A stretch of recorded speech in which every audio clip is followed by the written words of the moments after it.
Number 10, the oldest profession in history. Alrighty folks, we're kicking off today with a nice dose of internet no words, so bear with me here. If I sound convoluted, you know why. The Middle Ages in Europe witnessed a universal paradox of tolerance and condemnation with regards to the selling of one's body services.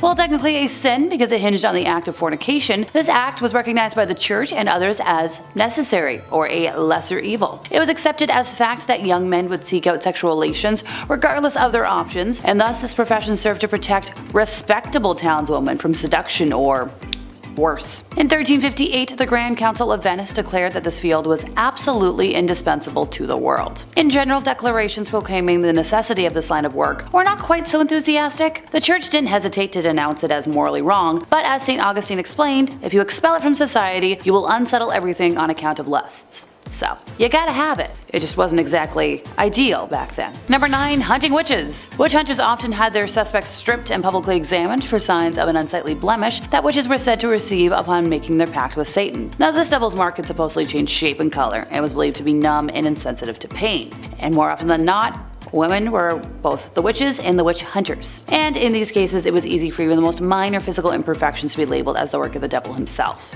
Moles, scars, birthmarks, sores, and tattoos could all qualify, so examiners rarely came up empty-handed. If found guilty, witches would be sent through a series of trials and punishments, starting with the scold bridle. Also known as a witch's bridle, a gossip's bridle, a brank's bridle, or simply branks, this was an instrument of public humiliation. It was an iron muzzle in an iron framework that enclosed the head. Some exceptions were masks that depicted suffering, but not pleasant either way. Oh, you want me to elaborate? Alrighty folks. A bridle bit or cur plate around 5 cm by 2.5 cm in size was slid into the mouth and pressed down on the top of the tongue, often with a spike on the tongue as a compress. Ouchie. It functioned to silence the wearer from speaking entirely and cause extreme pain and physiological trauma to scare and intimidate the wearer into submission. Now this prevented speaking and resulted in many unpleasant side effects for the wearer, including excessive salivation and fatigue in the mouth. Seeing how I've always been a chatty Cathy, I would have been sentenced to this, and my jaw hurts thinking about it. The wearer was then led around the town by a leash, and for extra humiliation, a bell could also be attached to drawing crowds. It was used as corporal punishment for other offenses, notably on female workhouse inmates, and the person to be punished was placed in a public place for additional humiliation, and who knows what else. I'm sure you can put 2 and 2 together. There's things I cannot say. Number 8, bathing in what now? Aptly named the BLOOD Countess, Elizabeth Bathory was a Hungarian noblewoman and was one of the most prolific female serial killers of her time. At the end of the 16th century and beginning of the 17th, she tormented and killed up to 650 young women at her castle in what now known as Slovakia. The macabre nickname came from her apparent tendency to bathe in the redness of her victims, as she believed it would help her maintain her youthful looking skin. I'll stick to my Epsom salts and the occasional bath fizzy. Oh, and my cleansing routines. Look, I swear my one cleanser from The Ordinary might look suspicious, but it's not human redness. I just play a vampire professionally, folks. I'm not an actual one.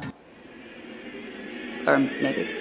Number 7, serfdom. In most Middle Ages communities, the king technically owned all the land in an area. He would lease it out to noble barons in exchange for an oath of their loyalty, and then these nobles had the freedom to govern their land and impose taxes as they pleased. Yeah, as you can expect, they were pretty brutal about it. This privilege for the few landed barons came at a great cost to the serfs. Now this was the poor mass of people who had no land and no rights. They were essentially treated as slaves by the local nobles, and they toiled on the land and brutally worked 6 days a week from dawn until dusk. Per the feudal system, they were forced to produce crops, raise livestock, and offer some value, to pay their liege lord for the use of the land. And the grind never ended. If you were born into the lower class, it was extremely likely you would remain there for your entire life. There was no social mobility or opportunity to work through one's birth position. Instead, the poor, unwashed masses simply kept working hard and toiling away with no chance of ever improving their lives. If that's not evil, I don't know what is. Number 6, getting married way too young. Yeah, medieval females obtained the status of married woman very early. At the age of a girl reached the age of majority and was entitled to marry. Now in this scheme of things, the choice of her future husband was based entirely on her parents' will. No wonder a marriage sanctioned by the law of the church turned out to be a nightmare for many wives. Under civil law, a husband was permitted to moderately physically harm his wife. Actually, a medieval tradition advised a husband to treat his wife as a pupil.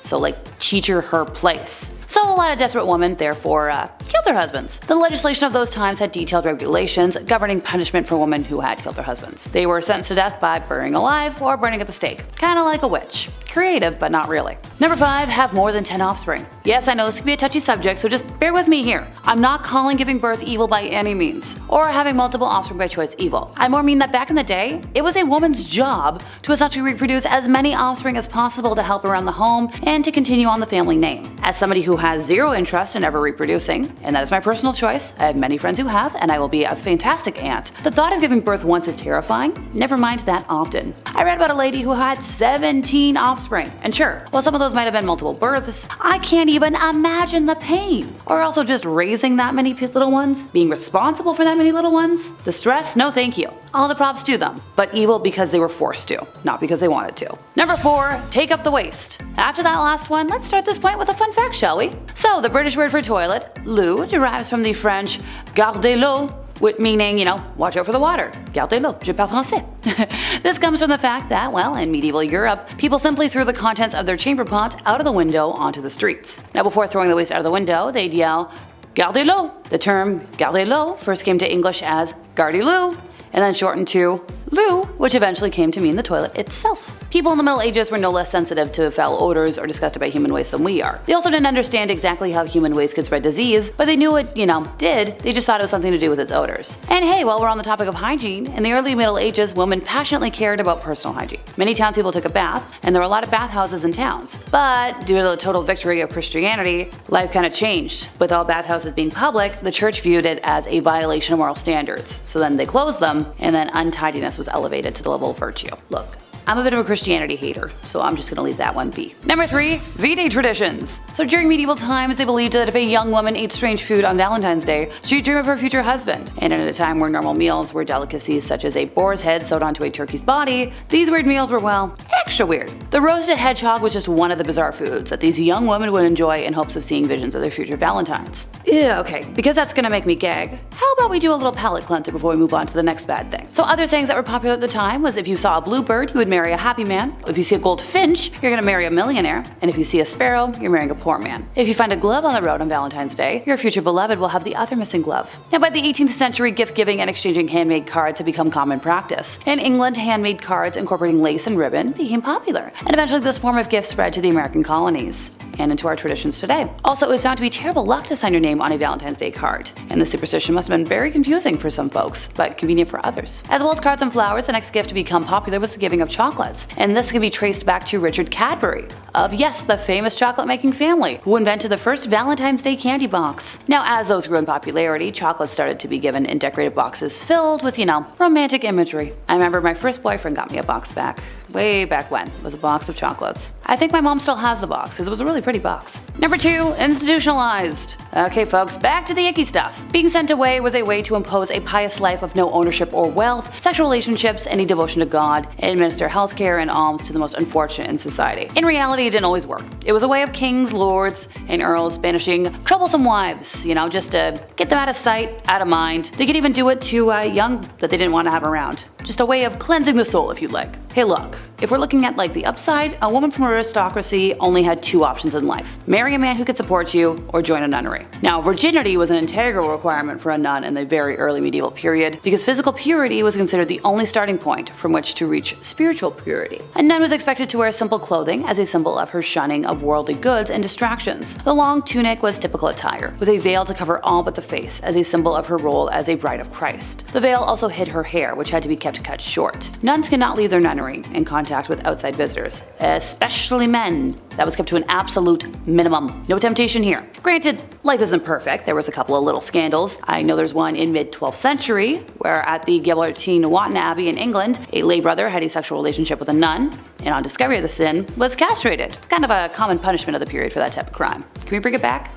Not for cheating, but for bad things. Number 1, take care of the monthly visitor. As someone who's currently dealing with my regular monthly episode of cramping and being a miserable witch, how women had to deal with this in history before modern products is very much evil in my book. So it was very much a vastly different experience than it is today. To start, medieval women had fewer periods than today's women. Poor nutrition and hard work meant that they had very low body fat, and a woman needs to have some sort of it, or her reproductive system slows down and menstruation ceases. In our modern words, for example, medieval women could use a makeshift, pad or tampon. Pads are made of scrap fabric or rags, hence that's where the phrase came from. Cotton was preferred though, because the material absorbs fluids better than the alternative, which was wool, which is also itchy and uncomfortable. There is some archaeological evidence to show us that some women may have worn panty-like garments, and they could also wind cotton fabric around a twig, and you make of that what you will. Interesting side note though, a common type of bog moss found throughout medieval England. Now the long official name I can't say, but the popular name was Blood moss, and people realized that they could use it in the battlefield as first aid. So put two and two together. Also, the main reason why medieval petticoats came in red, it was fashionable, decorative, but it was good at disguising accidents. Number 10. Pearl Hart. Pearl Hart was a notorious figure in the American Wild West, known for involvement in a stagecoach robbery. Her life story is often intertwined with the tales of the Old West and the outlaws who sought adventure and fortune during that era. Pearl Hart, whose real name was Pearl Taylor, was born in Canada in 1871, but was later moved to the United States and became involved in various activities including acting and singing. In 1899, Pearl Hart and a companion, Joe Boot, decided to rob a stagecoach in Arizona. The stagecoach was en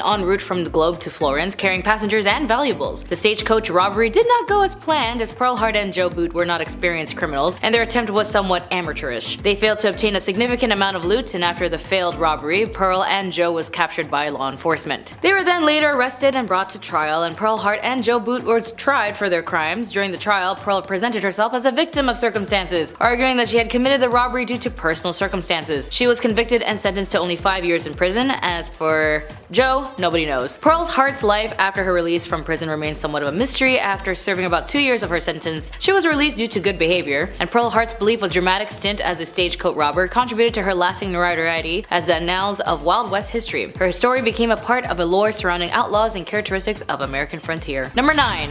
Laura Bullion was also known as the Rose of the Wild Bunch. She was a female outlaw associated with the Wild Bunch Gang, a notorious group of American outlaws led by Butch Cassidy and the Sundance Kid during the late 19th and early 20th century. Laura Bullion was born in Knickerbocker, Texas in 1876. Her family moved to the mining town of Moab, Utah, where she grew up. Laura became acquainted with the members of the Wild Bunch, including Butch Cassidy, the Sundance Kid, and then other notorious outlaws. She developed a romantic relationship with Kid Curry, a member of the gang, and Laura Bullion participated in various criminal activities with the Wild Bunch, including train and bank robberies. She was also known for her sharpshooting skills and her involvement in the gang's illegal enterprises. In 1901, Laura was arrested in St. Louis, Missouri for her involvement in a train robbery. She was sentenced to 5 years in prison but only served about 3, and after her release from prison, Laura Bullion tried to lead a more law-abiding life. She lived under an assumed name in Memphis, Tennessee, working as a housekeeper. Laura Bullion then passed away on December 2nd, 1961 in Memphis, Tennessee, at the age of 85, and her death was largely unnoticed by the public. Number 8. There is a limited historical information about Bel Cid, who was also known as Madame Vestal. She was a figure associated with the American Old West during the late 19th century, particularly in the realms of entertainment and the infamous red light districts of frontier towns. Bel Cid was reportedly an entertainer and an actress who performed in various theatrical productions and shows during the late 1800s. But later in her life, Bel Cid adopted the alias Madame Vestals and became known for her role as Madame, managing establishments and red light districts. These areas were known for housing brothels and establishments that provided various forms of entertainment. During the late 19th century, the American West would experience rapid growth with numerous people seeking fortune and adventures in newly settled areas, as well as red light districts. The presence of the red light districts, saloons, and entertainment venues catered to the needs of this transient population that was very common. Like many individuals associated with the red light districts of the Old West, the details of Bel Cid's life remain somewhat elusive and separating the fact that a legend can be challenging. Nevertheless, figures like Madame Vestals contribute to the colorful and diverse tapestry of the Old West societal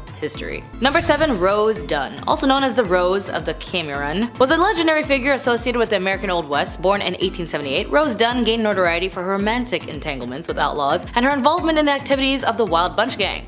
Rose Dunn was also born in Indian Territory, which later became Oklahoma, in 1878. She came from a large family, and her brothers were also known for their involvement in outlaw activities. Rose Dunn then became romantically involved with George Bitter Creek Newcomb, a member of the Wild Bunch Gang led by Bill Doolin. The Wild Bunch was notorious for its involvement in train and bank robberies, as we know. In 1895, a shootout occurred in the Dunn family ranch involving lawmen seeking to capture Dunn brothers and their associates. During the confrontation, Rose's brother John Dunn was killed, and her older brother George Dunn was captured after the death of Bitter Creek Newcomb. Rose Dunn then lived more of a settled life, and she married Charles Albert Noble, a farmer, and they had a family. Rose and Charles lived in Catherine, Missouri. Rose Dunn then passed away on February 5th, 1955 in Parachute, Colorado. Number 6. Sarah Jane Newman was born in Tennessee in 1817 and later moved to Texas. Also known as Sally Skull, was a figure associated with the Texas frontier during the mid-19th century. Her life story involves elements of violence, crime, and romance, contributing to her notoriety in the history of the American West. Sarah married George Washington Skull, a Texan and a participant in the Texan War of Independence. George Skull operated a ferry and owned a ranch in a location known as Skull Crossing in the San Antonio River. The crossing was an important point for travelers and cattle drives, as the Skull family became involved in violent feuds with the Taylor family over land and cattle. This feud escalated and resulted in several killings on both sides, with also casualties in 1867. During the height of the feud, Sally Skull was widowed after her husband George Skull was killed. Following his death, she sought sought out revenge and killed several members of the Taylor family. And after the killings, Sally Skull was captured and imprisoned. She was definitely tried for the deaths, but was charged or dropped due to insufficient evidence. And after her release, Sally Skull's life became less eventful as she lived in relatively obscurity and passed away in 1888. Number 5. Mary Katherine Heron,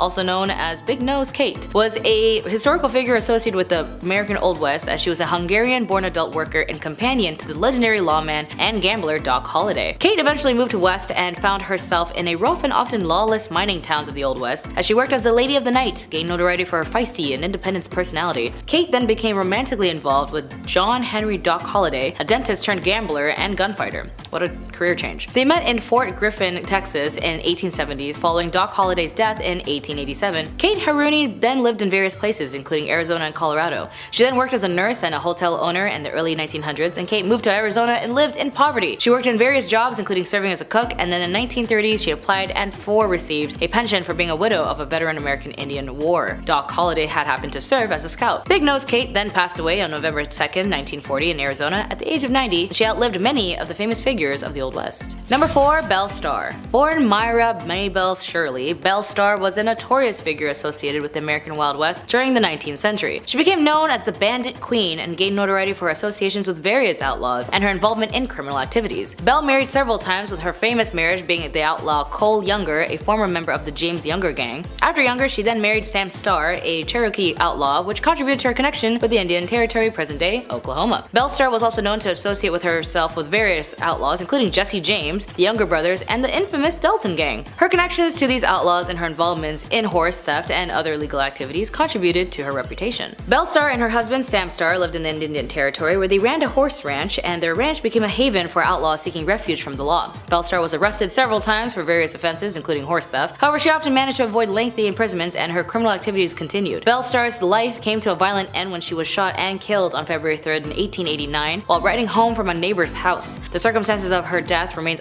somewhat of a mystery, and the identity of the killer was never actually established. Belle Starr's life exploits became part of the Wild West folklore, and over the years, she had been portrayed in many books, films, and television shows, contributing to her enduring legend. Number 3. Eda Place. Eda Place is one of the mysteries of the American Wild West, as her true identity and details of her life pretty much remains uncertain. She was associated with the famous outlaws Butch Cassidy and the Sundance Kid, as we also know them, and is often considered to have been romantically involved with the Sundance Kid. Despite her connections to these historical figures, she is very little known about Eda, as Eda's place, true identity, and background are unclear. Her real name and place of birth and details about her early life are not actually known at all, and some historical sources suggest that she may have been born in the United States, while others propose that she could have just been European or South American origin. Eda Place is also best known for her association with Butch Cassidy, aka Robert Leroy Parker, and the Sundance Kid, whose actual name is Harry Alonzo Longabo, and she traveled with them during their exploits in South America, where they sought refuge to escape law enforcement in the United States. In the early 20th century, Butch Cassidy, the Sundance Kids, and Eda traveled to South America, where they continued to a life of crime, and they are believed to have engaged in bank and train robberies in countries like Argentina and Bolivia. The fate of Eda Place is uncertain, as some theories suggest that she may have perished alongside Butch Cassidy and the Sundance Kid in a shootout with the Bolivian authorities. However, there is actually no conclusive evidence to support this theory, as there may be other theories that Eda Place's true identity, with some speculating that she may have had used multiple names during her lifetime. However, concrete evidence to confirm her background or provide clarity on her true identity is still undiscovered. Number 2. Born in France around 1829, Eleanor Dumont moved from the United States and became involved with the gambling industry known as the Gold Rush. She arrived in California during the Gold Rush of 1850, seeking opportunities in the burgeoning mining towns in 1854. Eleanor ended up opening a gambling establishment in Nevada City, California, where she ran gambling tables and her reputation for her skills as a car dealer. She then became known as Madame Mustache due to the fact that she had distinctive facial hair and refused to remove it despite societal expectations. And over the years, Madame Mustache opened and managed several gambling establishments in various mining towns, including Virginia City and Bodie. Despite her success in the gambling business, Eleanor faced financial challenges and struggled to maintain her enterprises. She suffered major losses and debts that ended up leading to her to a decline in her fortunes. And then Eleanor Dumont's life took a tragic turn, and as in 1879, facing financial difficulties and heartbreak, she took her own life by ingesting an overdose of really intense drugs in Bodie, California. Eleanor Dumont's story proves that a glimpse into the complexities of life during the Gold Rush and the challenges faced by women trying to make a living in a male-dominated society. Her role as a successful gambler and car dealer, as well as her refusal to conform to traditional gender norms, contribute to her place in the history of the American West. The nickname Madame Mustache and her distinctive facial features further add the colorful and unconventional aspects of her life. And finally, number 1, Bonnie Parker was one half of the notorious criminal duo known as Bonnie and Clyde. Alongside Clyde Barrow, Bonnie Parker gained notoriety during the Great Depression for a series of bank robberies and criminal activities in the early 1930s. Bonnie Elizabeth Parker was born on October 1st, 1910 in Rowena, Texas, and she grew up in a working-class family and despite her small stature, developed a love for poetry and drama. I wonder if that's what caused her to join Clyde. Because she joined Clyde Borough in January 1930. Clyde was already a seasoned criminal. A little bit of spice, little paprika, was serving time in East End Prison Farm in Texas. A mutual acquaintance smuggled a weapon to Clyde and he used it to escape. Bonnie and Clyde embarked on a crime spree that included bank robberies, burglaries, and car thefts. They were involved in several pew-pew outs with law enforcement and their criminal exploits attracted significant media attention. Bonnie and Clyde were often a part of criminal gang that included their other associates such as the Clyde brothers, Buck Barrow and his wife Blanche Barrow. The gang engaged in violent confrontations with law enforcement, resulting in injuries and fatalities on both sides. Bonnie and Clyde gained additional notoriety due to photographs found by police at one of their hideouts, and the images depicted the couple posing with weapons, contributing to their image of glamorous and dangerous criminals. Bonnie and Clyde crime spree came to a violent end on May 23, 1934, when the law enforcement officers ambushed their car near Bentonville Parish, Louisiana. The officers fired a barrage of bullets, killing both Bonnie and Clyde instantly, and the story of Bonnie and Clyde has become a part of American folklore. Their criminal exploits and romanticized in the media have been a subject of numerous books, films, and songs, and the 1967 film Bonnie and Clyde starring Warren Beatty and Faye Dunaway further cemented their status as infamous figures. Number 10. Elizabeth Bathory. Elizabeth Bathory, commonly referred to as the Blood Countess, occupies a pretty creepy place in history as a Hungarian noblewoman with a notorious reputation. She is believed to be one of the most prolific female serial killers in history, earning her eerie nickname from the gruesome practice of bathing in the red of her victims. This ritual was apparently rooted in her belief that it could preserve her youthfulness, and it sounds like some pretty extreme anti-aging to me. Operating during the late 16th and early 17th centuries within the walls of her castle, now located in modern-day Slovakia, Bathory subjected an estimated 650 girls to unimaginable horrors. Her reign of terror reached its thankful end on December 30th, 1610, when Elizabeth, along with 4 accomplices, faced arrest following an investigation into the disturbing rumors surrounding her actions. Despite the severity of the accusations, though, a lack of concrete evidence prevented the claims from being substantiated. However, the absence of solid proof did not grant her leniency, and she was confined to her castle until her eventual passing. Her evil deeds and the whole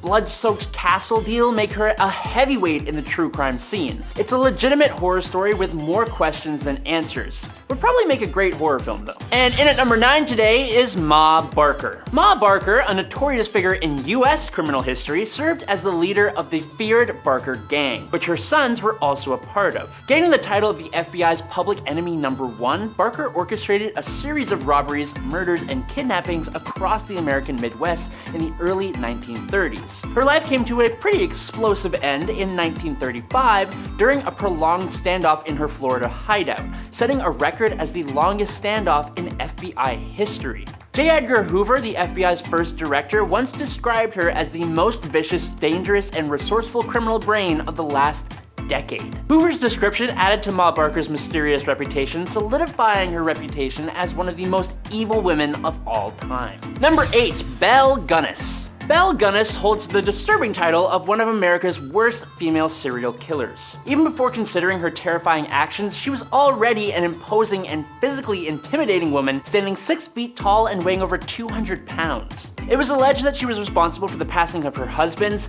younglings, numerous suitors, boyfriends, and even her own daughters, Myrtle and Lucy. Belle's motive was pretty simple: greed. She gained income by stealing life insurance and assets from her victims. Reports suggest her victim count exceeds 20, with some claiming it could be over 100. Inconsistencies in her post-mortem examination, such as the reported height being 2 inches shorter than Belle's 6 feet, contributed to her becoming a figure in American criminal folklore, often compared to a female Bluebeard, because people will make things up and just run with it sometimes.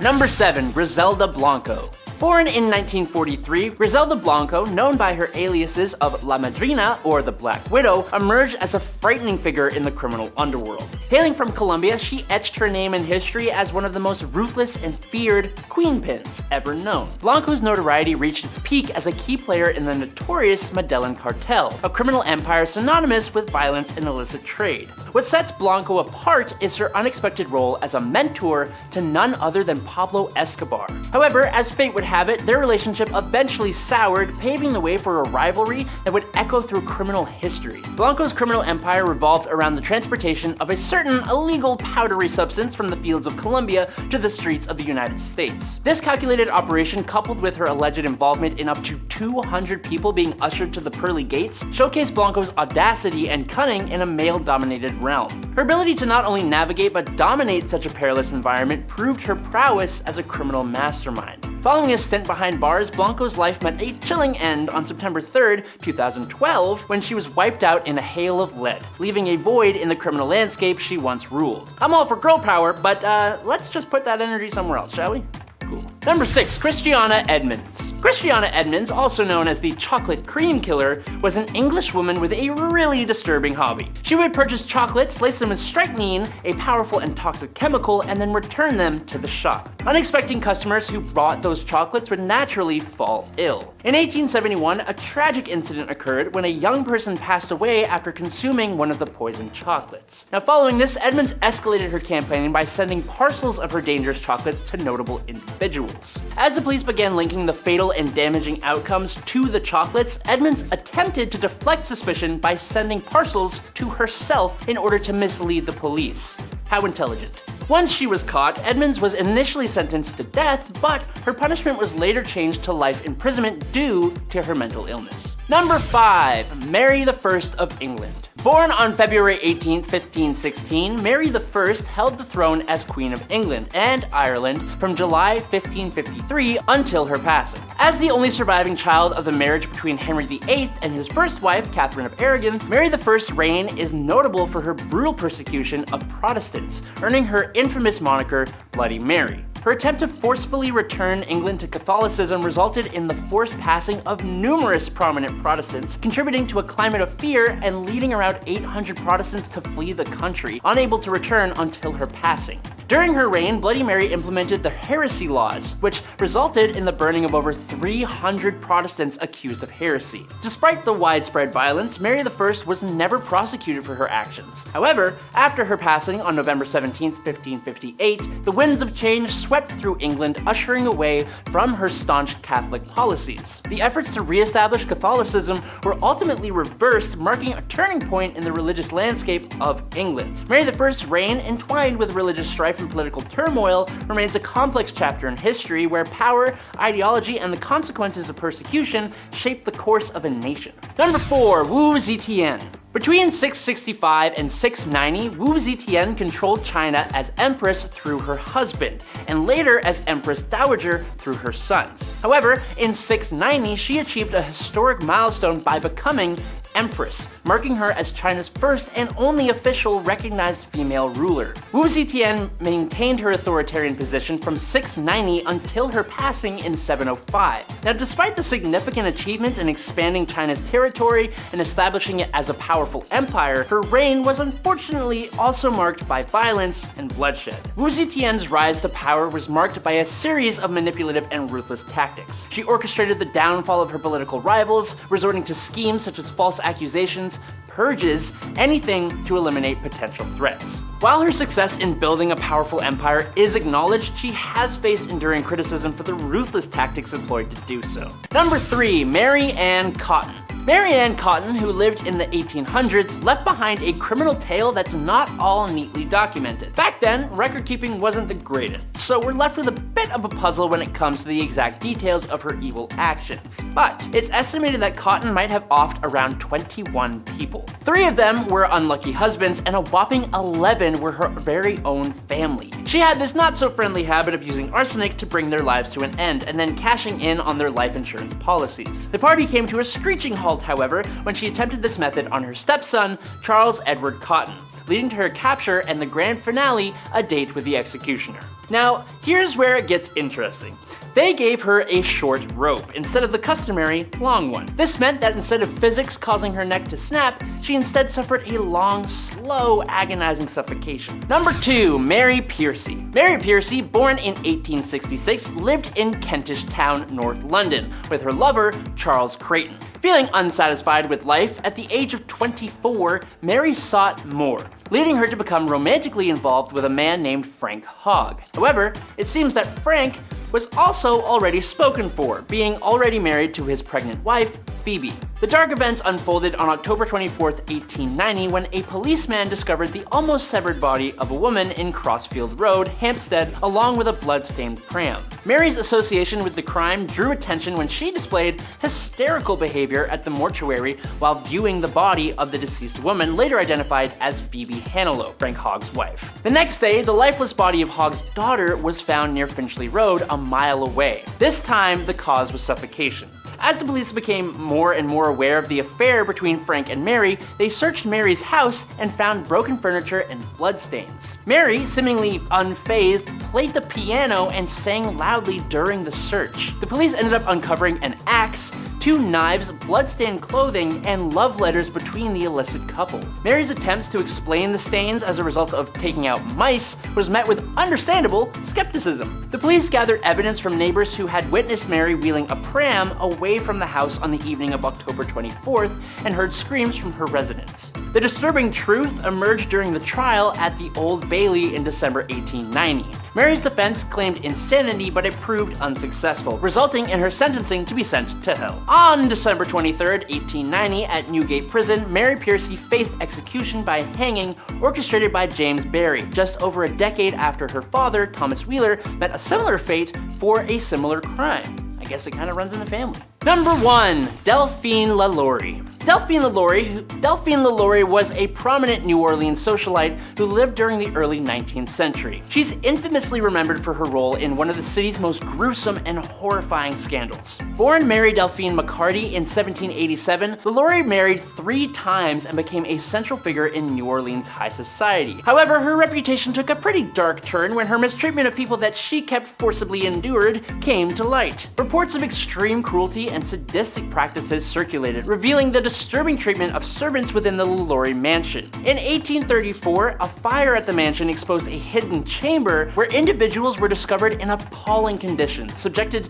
to unimaginable horrors. The shocking revelation sparked public outrage, and Delphine LaLaurie fled the city, leaving behind a legacy of cruelty that continues to haunt the historical narrative of New Orleans. Number 10. Drowning. Drowning as a form of punishment was not a common practice in ancient Egypt, at least as far as historical records and archaeological evidence indicate. The ancient Egyptians had a legal system with various forms of punishment, but the various methods were typically less severe than drowning. But in records of the Code of Hammurabi, which was one of the oldest and known legal codes in human history, it provided a comprehensive set of laws covering a wide range of aspects of daily life, including civil, criminal, and commercial matters. One of the most famous aspects of the code is the principle of an eye for an eye, a tooth for a tooth, which laid out specific punishments for various offenses. Mentioning drowning if there was adultery with a neighbor's wife, or if you had intimate relations with your daughter-in-law, more or less these punishments would go both ways, but interestingly enough, the laws depended on the person. Number 9. Disinheritance. In ancient Egypt, inheritance and property rights were complex and evolved over time, with some variations depending on the specific period and social status of individuals. Generally, women did have rights to inherit property, but there was significant differences between men and women in terms of inheritance. During the early dynastic periods, women had relatively more rights and they could inherit and own property. However, as the society became more stratified and centralized with the rise of the pharaonic state, inheritance laws became in favor more for males. By the time of the Middle Kingdom, women's rights to property and inheritance were gradually eroded. Property, especially land, was usually passed from father to son. Women could gain property through marriage contracts, dowries, or gifts, which they could then pass on to their children. But if they lose their inheritance, so do their children. Thankfully, there was legitimate ways of structuring a will, making unequal distributions of disinheriting a person so to minimize challenges which do not involve corporal punishment. These include a gift conditional upon the recipient not challenging the will, a no contest clause, diverting assets outside the will by writing a life insurance policy into trust, or passing assets through the will to a secret trust. Number 8. Banishment. In ancient Egypt, as in many ancient societies, the legal system was complex and the punishment for various offenses could vary depending on factors such as the severity of the crime, the societal status of an individual involved, and the time period in question. Banishment was one possible punishment, but it was not the common form of punishment. Banishment in ancient Egypt was being expelled from a community or city was generally used for serious offenses or crimes. It was a severe punishment because it meant the individual was cut off from their community and likely left to fend for themselves in the harsh environment outside settled areas. practice. And for women, it was typically a rare occurrence as the legal system in ancient Egypt was based on the code of law that changed over time, and evidence suggests that women could be subjected to various forms of punishments for their crimes, including banishment. Number 7.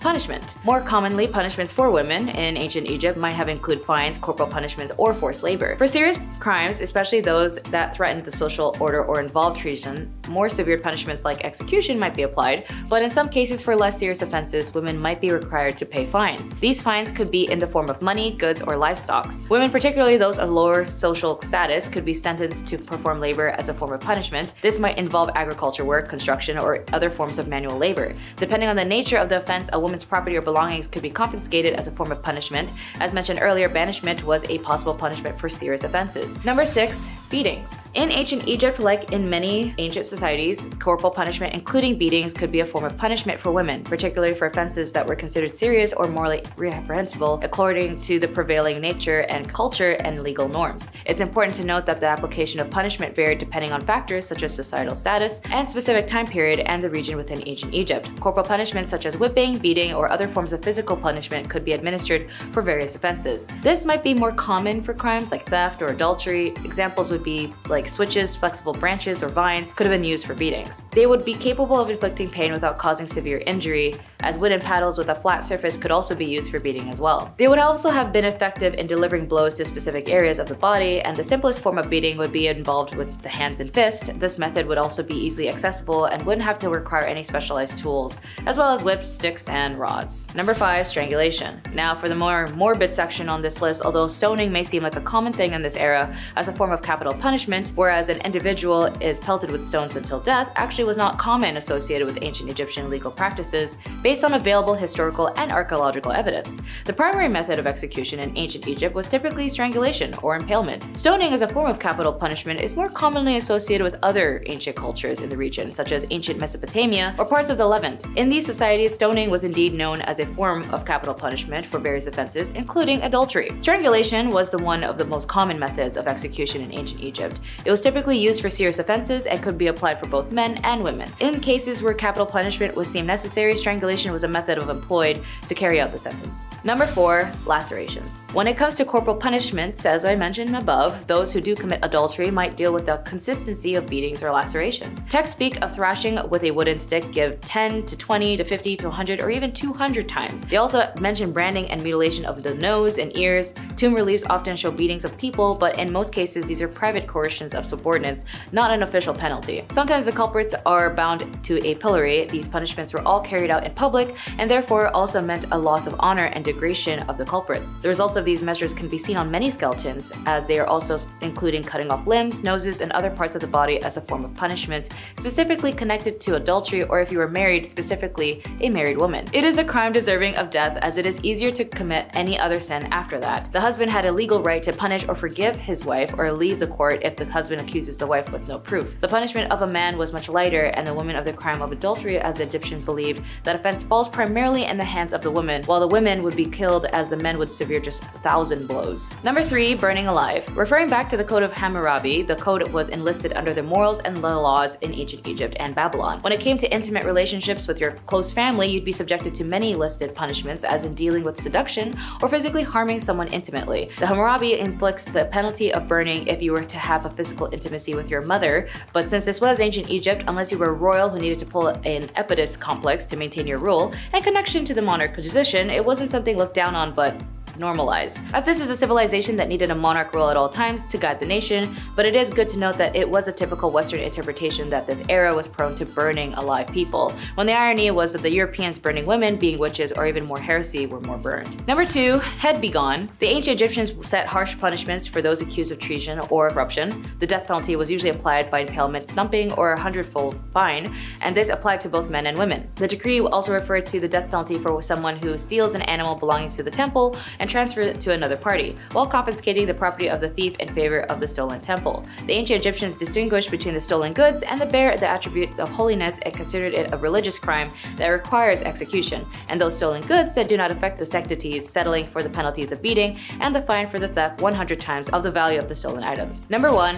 Buried alive. Of course, all of these leads to death eventually, as the punishments were drastic, dangerous, violent, and vile. I mean, if you somehow survived the beheading, then what a miracle that would be. But death was only reserved for the extreme measures of punishment for women of these times. As I mentioned, there was very minimal, if not just the common punishment of corporal punishment. The scariest, in my opinion, would be buried alive. In some cases, individuals might be sentenced to be buried alive, although this was likely a very rare extreme form of punishment, most likely only reserved for the ones with extreme cases of crime. It's important to keep in mind that our knowledge of specific cases and punishment in ancient Egypt is limited, as much of what we know is derived from inscriptions, legal texts, and other historical records. Additionally, practices may have varied over time and in different regions of ancient Egypt. The legal systems and punishments evolved over the millennia, so there could be variations in practices depending on the specific period within ancient Egypt history. Violence against women is a human rights violation, potentially touching on the rights to life, to equality, to liberty, and security of persons, to equal protection under the law, to be free from all forms of discrimination and violence, to the highest standard attainable of physical and mental health, to just the favorable conditions to work, as well as the rights to not subjected to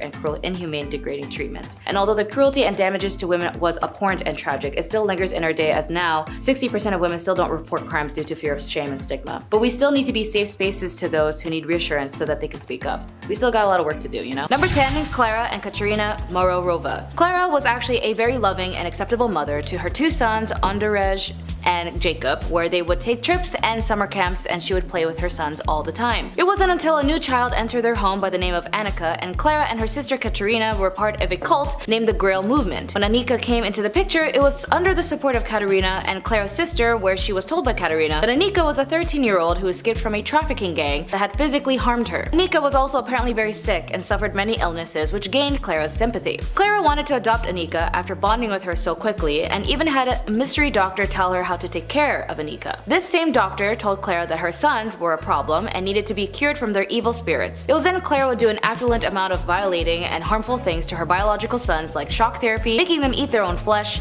dunk their heads in water, as well as invite others to her cult to do the same. Annika would also lie to make the aggression towards the boys even worse. It was until a man named Edward had a CCTV camera for his newborn baby when Clara was caught in the act. Clara and her sisters were caught, and it turns out Annika was actually a 33-year-old woman posing as a 13-year-old named Barbara, who had a disease that made her look younger than she actually was. She was eventually arrested as well, which, if you've seen the movie Orphan, it's actually based where this was from. Clara got 9 years in prison, and her sister got 10 years, since her sister Katerina actually knew who Barbara was the whole time. Number 9. Cordelia Bodkins. However you were in your relationships or affairs, be aware of ex-lovers who might never want to let you go. Cordelia met her lover, a highly regarded reporter, John Preston Dunning, when he was bicycling in San Francisco. At that point, she was 41 years old, 9 years his senior, and although they were already married to their own partners, John was very smitten by Cordelia. John eventually was left by his wife, who discovered the infidelity, but for Cordelia, her husband was pretty cool with it. John also had issues with gambling debts, and he was let go from his job because he was a heavy drinker, so he had to move in with Bodkins' hotel. Their affair lasted for about 3 years, but ended when John was rehired to cover the Spanish-American War. When he left San Fran, he told Cordelia, "Baby girl, I am not coming back," and he even reconciled with his wife because he was leaving for Cuba, where he helped survivors of the Spanish battleships during the Battle of Santiago de Cuba. Cordelia, however, didn't care for this and wanted him back, so she sent anonymous letters to his wife Elizabeth detailing her husband's affairs. Unfortunately, it got worse when Elizabeth opened a box of candies addressed to her and her sister with the words, "With love to yourself and baby, passionately and fond of candy."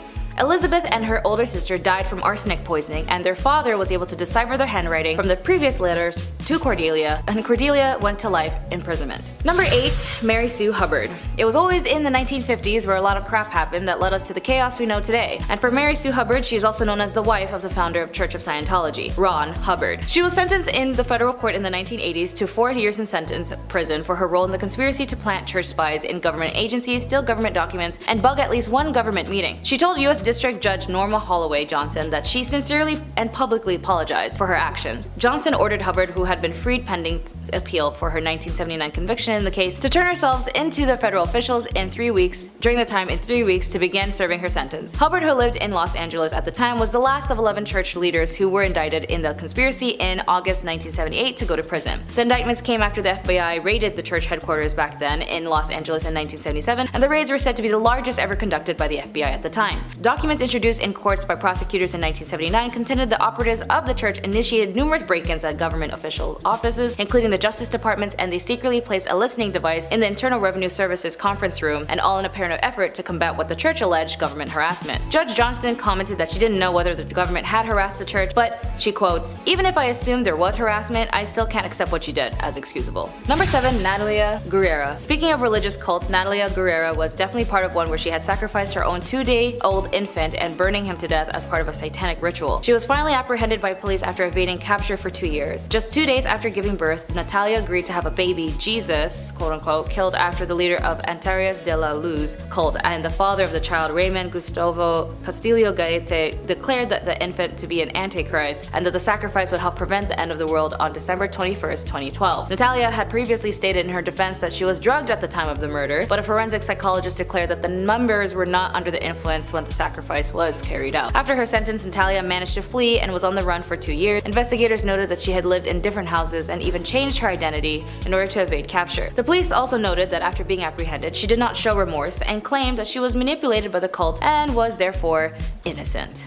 Number 6. Eileen Wuornos. Eileen Wuornos was a convicted serial killer as she targeted only men as an adult worker. She had up to 7 victims and would target specifically motorists, men who would meet her on the road as she acted as a hitchhiker. She was incarcerated at the Florida Department of Corrections BCI death row for women, and she tried to appeal to the US Supreme Court, which was later denied. At that point, she dismissed her legal counsel and terminated all pending appeals. She then would go off to say, in quotes, "I killed those men, I robbed them as cold as ice, and I'd do it again. There is no chance in keeping me alive or anything because I'll kill again, and I hate crawling through my system. I am so sick of hearing this she's crazy stuff. I've been evaluated so many times. I'm competent, sane, and I'm trying to tell the truth. I'm the one who seriously hates human life and would kill again." After extreme mistreatment she suffered while imprisoned and the inhumane management given to her by the officers, in her final interview she expressed to the media in quote, "You sabotaged me, society, and the cops, and the system. An attacked woman got executed and was used for books and movies and so on." Her final on-camera words were, "Thanks a lot, society, for railroading my ass." She was later executed by lethal injection. Number 5. Patricia Krenwinkel. As of 2022, Patricia Krenwinkel, now 74,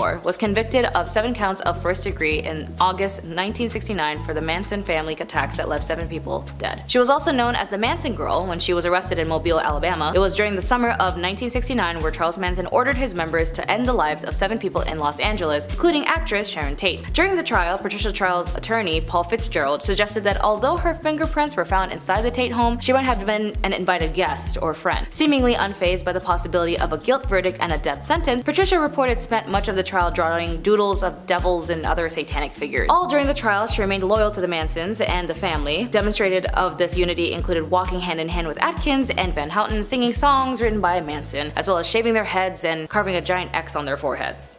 Number 4. Sarah Aldrete. Sarah Maria Aldrete Villarreal is a Mexican alleged serial killer who was convicted for supposedly heading a drug smuggling and human sacrifice cult with Adolfo Costanzo. The members of the cult, dubbed by the media the narco-satanist, called her the godmother, with Costanzo as the godfather. In 1989, the killings grew more frequent and gained attention when American tourist Mark J. Kilroy, a University of Texas student on spring break, was abducted. Costanzo's, Aldrete, and the rest of the cult went on the run when detectives discovered their shrine. They found human hair, brains, teeth, and skulls at the site. Eventually, the police found their hideout.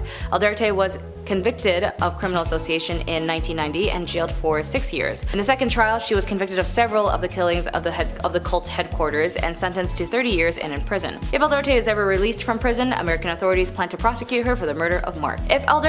Released from prison, American authorities plan to prosecute her for the death of Mark. Number 3. Leonardo Chuli. Known as the soap maker of Correggio, Leonardo Chuli was a serial killer from Italy. Chuli was devastated after learning that her son was going off to prepare for the war war in World War II. To keep him safe, Chuli offered human sacrifices. She killed 3 of her neighbors with an axe and made tea cakes out of their remains. Not only would Chuli eat these cakes, but she would also serve them to guests, and Chuli's third victim, Virginia, who was made into both teas and cakes and bars of soap. Once again, this soap was gifted to friends and neighbors, and Chuli was eventually sentenced to 30 years in prison. Sorta sounds like the femme version of Sweeney Todd, but a Bath and Body Works edition. Number 2, Enri Marta. Often referred to as a vampire owing to the nature of her crime, it is generally believed that Marta kidnapped kids off the streets of Barcelona and put them in her work brothel. It's also believed that Marta killed minors and used their blood and remains in various elixirs. She then sold these elixirs to the rich, claiming that they treated dangerous ailments like tuberculosis. 12 victims have been linked to her, although it's suspected that she killed many more. Although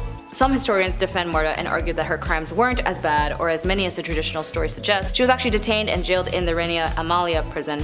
Further investigation revealed more housing in Sant Feliu de Llobregat, property of Marta's family. Here they found remains of children in vases and jars, as well as books of remedies, including a list of rich clients who the police apparently tried to hide from being leaked, including rich politicians, doctors, and businessmen and bankers. Kinda similar to a case we had in our modern times with a guy whose name rhymes with Lefri Nipson. Although she was arrested, she was never tried since she died in the hands of her prison mates, and companions ended up lynching her. Apparently, some say her wealthy clients hired the prisoners to shut her up. It's very interesting how history repeats itself sometimes, as this was in 1913. Proving to be one of Victorian era's most infamous criminals, Amelia Dyer could be one of the most prolific serial killers in human history. Back in Victorian England, she was paid for adopting babies in a practice known as baby farming. Amelia Dyer turned this into her profession and adopted numerous children. She began by keeping them for a time until they passed of a natural cause, but ultimately turned into disposing them shortly after adopting them, thereby keeping the money without having to raise them. One of Dyer's victims was actually found floating in the river Thames on March 30th, 1896, leading to her arrest and eventual execution. While 6 victims have been confirmed, it's believed that Dyer may have killed up to 400 children throughout her life. In one of the most sensational trials of the Victorian period, she was found guilty and later hung. Number 10, thews or stalks. Gossiping now is always seen as a bothersome and terrible construct where rumors are spread and information is sent from one end to the room to the other, when in actuality the original history of gossiping was used as a survival tool since time. However, due to the trickling events that would occur in the 12th century to the 21st century, gossip has been accompanied by the dangerous stigmatization of women. And with that in mind, they would be accompanied with a crime of humiliation for gossiping by being locked up by the neck and left outside at the mercy of the mocking crowd. The thew was a type of pillory similar to stocks specifically for women, and the woman would be chained to a post by her neck as a punishment for her crime. Unlike men, her hands weren't tied up, and common crimes include annoying your neighbors by talking too much or consummating outside of marriage. As for example, one woman named Anne Morrow in 1777, she was accused of impersonating a man and marrying another woman. She was put in the pillory and an angry crowd stoned her in resulting of her being blind. Number 9, iron cages. They really didn't like it when women gossiped, or in most cases talked back in the day, especially when she would speak up or just discuss things. But words can only help you unless you speak them, and it's disappointing when people fail to understand that. Women who nagged would have metal spikes forced into their mouths, and the scold bridle was an iron cage for a woman's face, used to punish scolds, women who nagged, gossiped, talked back, or just talked too much. The bridle would be locked onto your head, and the protruding piece of metal covered in spikes would be forced inside your mouth, and every time you moved your tongue, the spikes would lacerate it. Sometimes the bridal woman would be chained to a hook by the fireplace in her home until she had learned her lesson, or she might be led through town wearing the mask to increase her humiliation. Number 8, duck the scold. Unfortunately, another form of torment and punishment for women being tied to a chair at the end of a long, maneuverable wooden arm and dipped into frigid water. The punishment wasn't designed to be fatal, although sometimes it was, but rather a humiliating spectacle aimed at discouraging whatever behavior participated in it. There were various rituals for silencing women, as they have their roots in fear of women's speech and fear that women will attack other people in their community, that they gossip too much, that their voices were dangerous, and that they may, in extreme circumstances, also be witches. Though the women who ended up being on the ducking stool risked being accused of witchcraft, and the punishment, contrary to popular misconception, wasn't used to determine whether someone was a witch. A separate test, primarily known as the swimming witch, involved throwing a bound victim into a body of water to see if they'd float, a sure sign of guilt in the modern imagination. Subjects who sank were deemed innocent but could still wind up dead if they weren't rescued from the water in time. Few records about the women who were ducked survived. Much more information is available about the ducking stools themselves, their upkeep, about how they were kept into their construction. Number 7, marking and tattooing. Although in some cultures tattooing isn't seen as a bad thing, but part of their heritage and even a source of pride. But in some cases, they would use it as a means of marking an individual for their shame. Nathaniel Hawthorne, The Scarlet Letter, famously marks its protagonist, Hester Prynne, with a red letter A for adultery for accusations about her behavior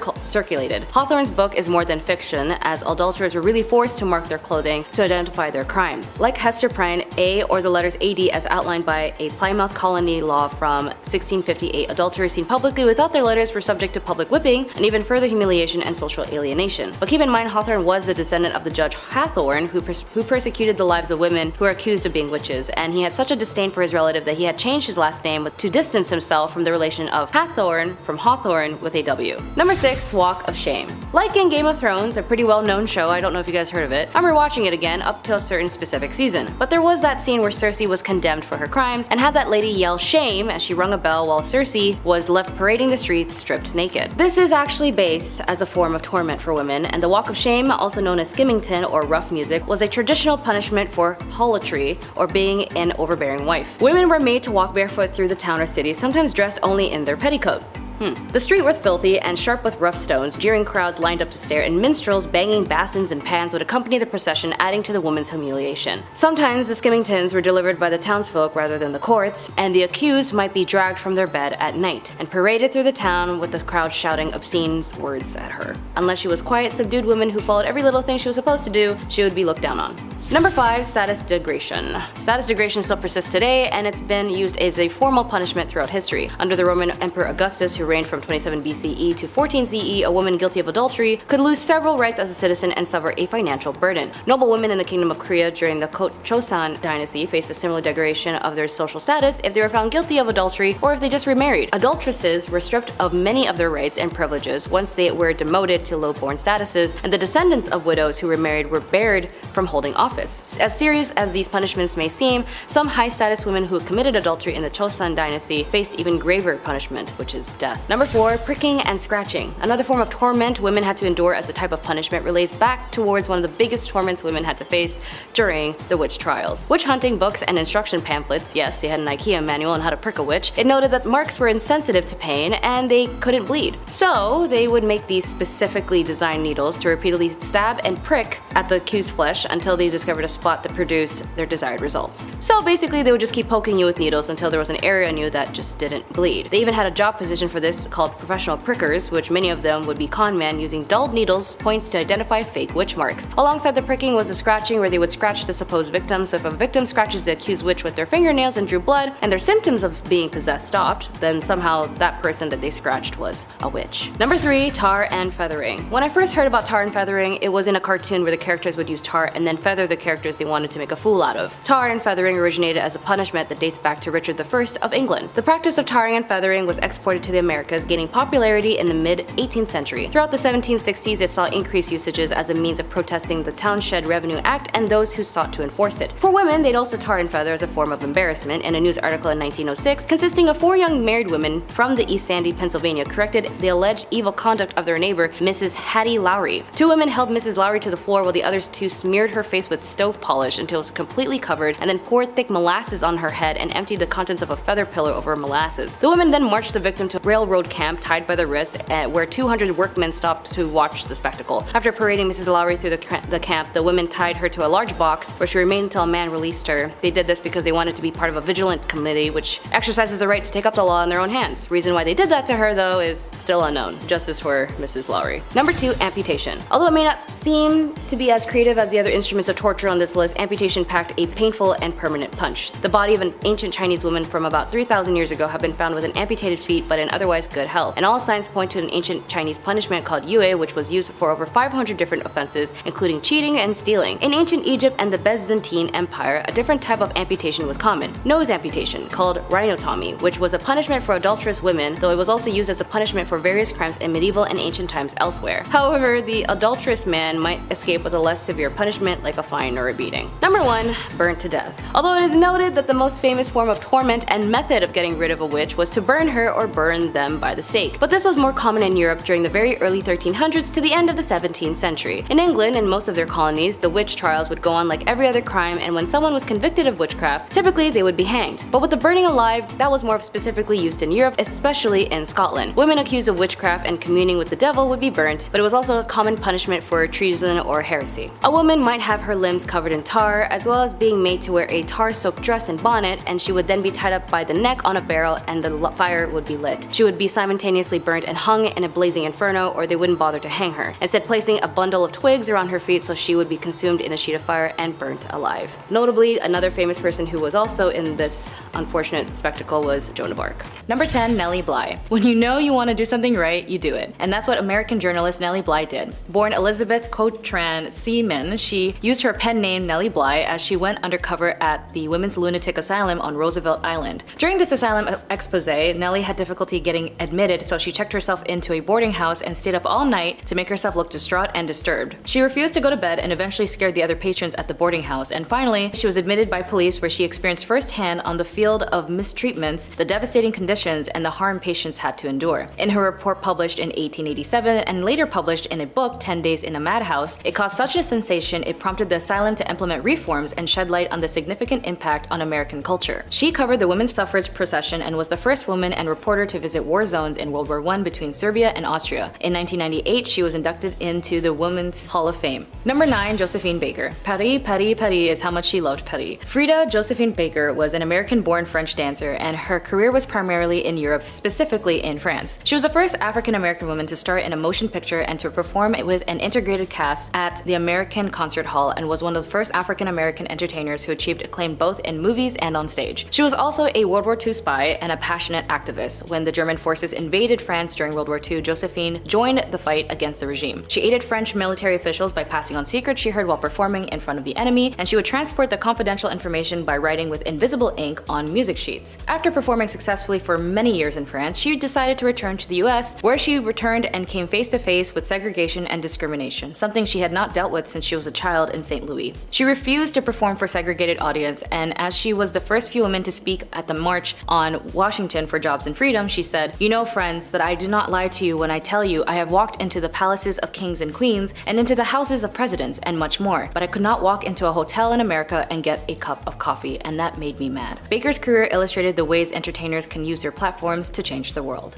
Number 8, Anna May Wong. Before Michelle Yeoh, there was Anna May Wong as Hollywood's first Asian American movie star. Wong was a groundbreaking talent in every way. She bravely fought racism and discrimination and starred in over 50 films. It was when she was 14 did she get her role in The Red Lantern, and at 17, she was given the starring role in Madame Butterfly. With other successes along the way, she still felt constrained by Hollywood, as it was extremely common and normalized for white actors to be casted as Asian roles, practiced a dubbed yellowface. Because of this, she commented how they would rather cast other races, specifically white ones, for Chinese ones, and if it was a lead role, she would still play the subservient woman or the dragon lady, which plays into the Hollywood stereotypes of Asian women being exotic temptresses or submissive. Even in a movie starring a Chinese family, they offered her the conniving concubine role, which she turned down and said, "You're asking me with Chinese blood to not only unsympathetically role in the picture featuring an all-American cast portraying Chinese characters, and the part that Wong actually wanted was given to a white actress who won an Oscar for that role." But on the bright note, in 1960, 1 year before her death at the age of 56, Anna May Wong did become the first American woman to receive a star on the Hollywood Walk of Fame. Number 7, Juana Inez de la Cruz. Good girls gone bad, or at least that's what the courts during Juana Inez de la Cruz would say about her. The colonial Mexican writer, philosopher, composer, and poet of the Baroque period, as well as a nun, was one of the most amazing women of her time. She is a symbol of Mexican nationalism, freedom of speech, women's rights, sexual diversity, and so much more. She had so many suitors growing up, but because she was more in love with her thirst of knowledge instead, she realized she couldn't escape the subject of suitors or marriage, so she said, yeah, I'm just gonna be a nun instead. The benefit was that the convent she was at also had a large library, and she constantly defended a woman's right to formal education and advocated women's rights to serve as intellectual authorities, and not just through the act of writing, but through the publication of their writing. She heightened the importance of women teaching other women to protect young women from older men from intimate situations, and being a nun and talking hot stuff, the Catholic Church didn't like it either. She said, "I'm gonna keep on writing," and she wrote 100 works, which only few had survived. In present times, Sor Juana is still an important figure in Mexico. Number 6, Marsha P. Johnson. Marsha P. Johnson was one of the most prominent figures of the gay rights movement of the 1960s and 1970s in New York City. Always smiling, Johnson was an important advocate for homeless LGBTQ+ youth, those affected by HIV and AIDS, and gay and transgendered rights. After graduating from high school, Marsha adopted the name Marsha P. Johnson, where the P means pay it no mind, a phrase that became her motto. New York State still persecuted gay people and frequently criminalized their activities and presence. When Johnson met 11-year-old Sylvia Rivera, a Puerto Rican transgendered girl, the two became instant friends. Rivera says Johnson was like a mother to her and encouraged Rivera to love herself and to be who she is. After all, sometimes we would have to choose our families when our blood families are sometimes just not equipped to learn how to love us the way we need them to.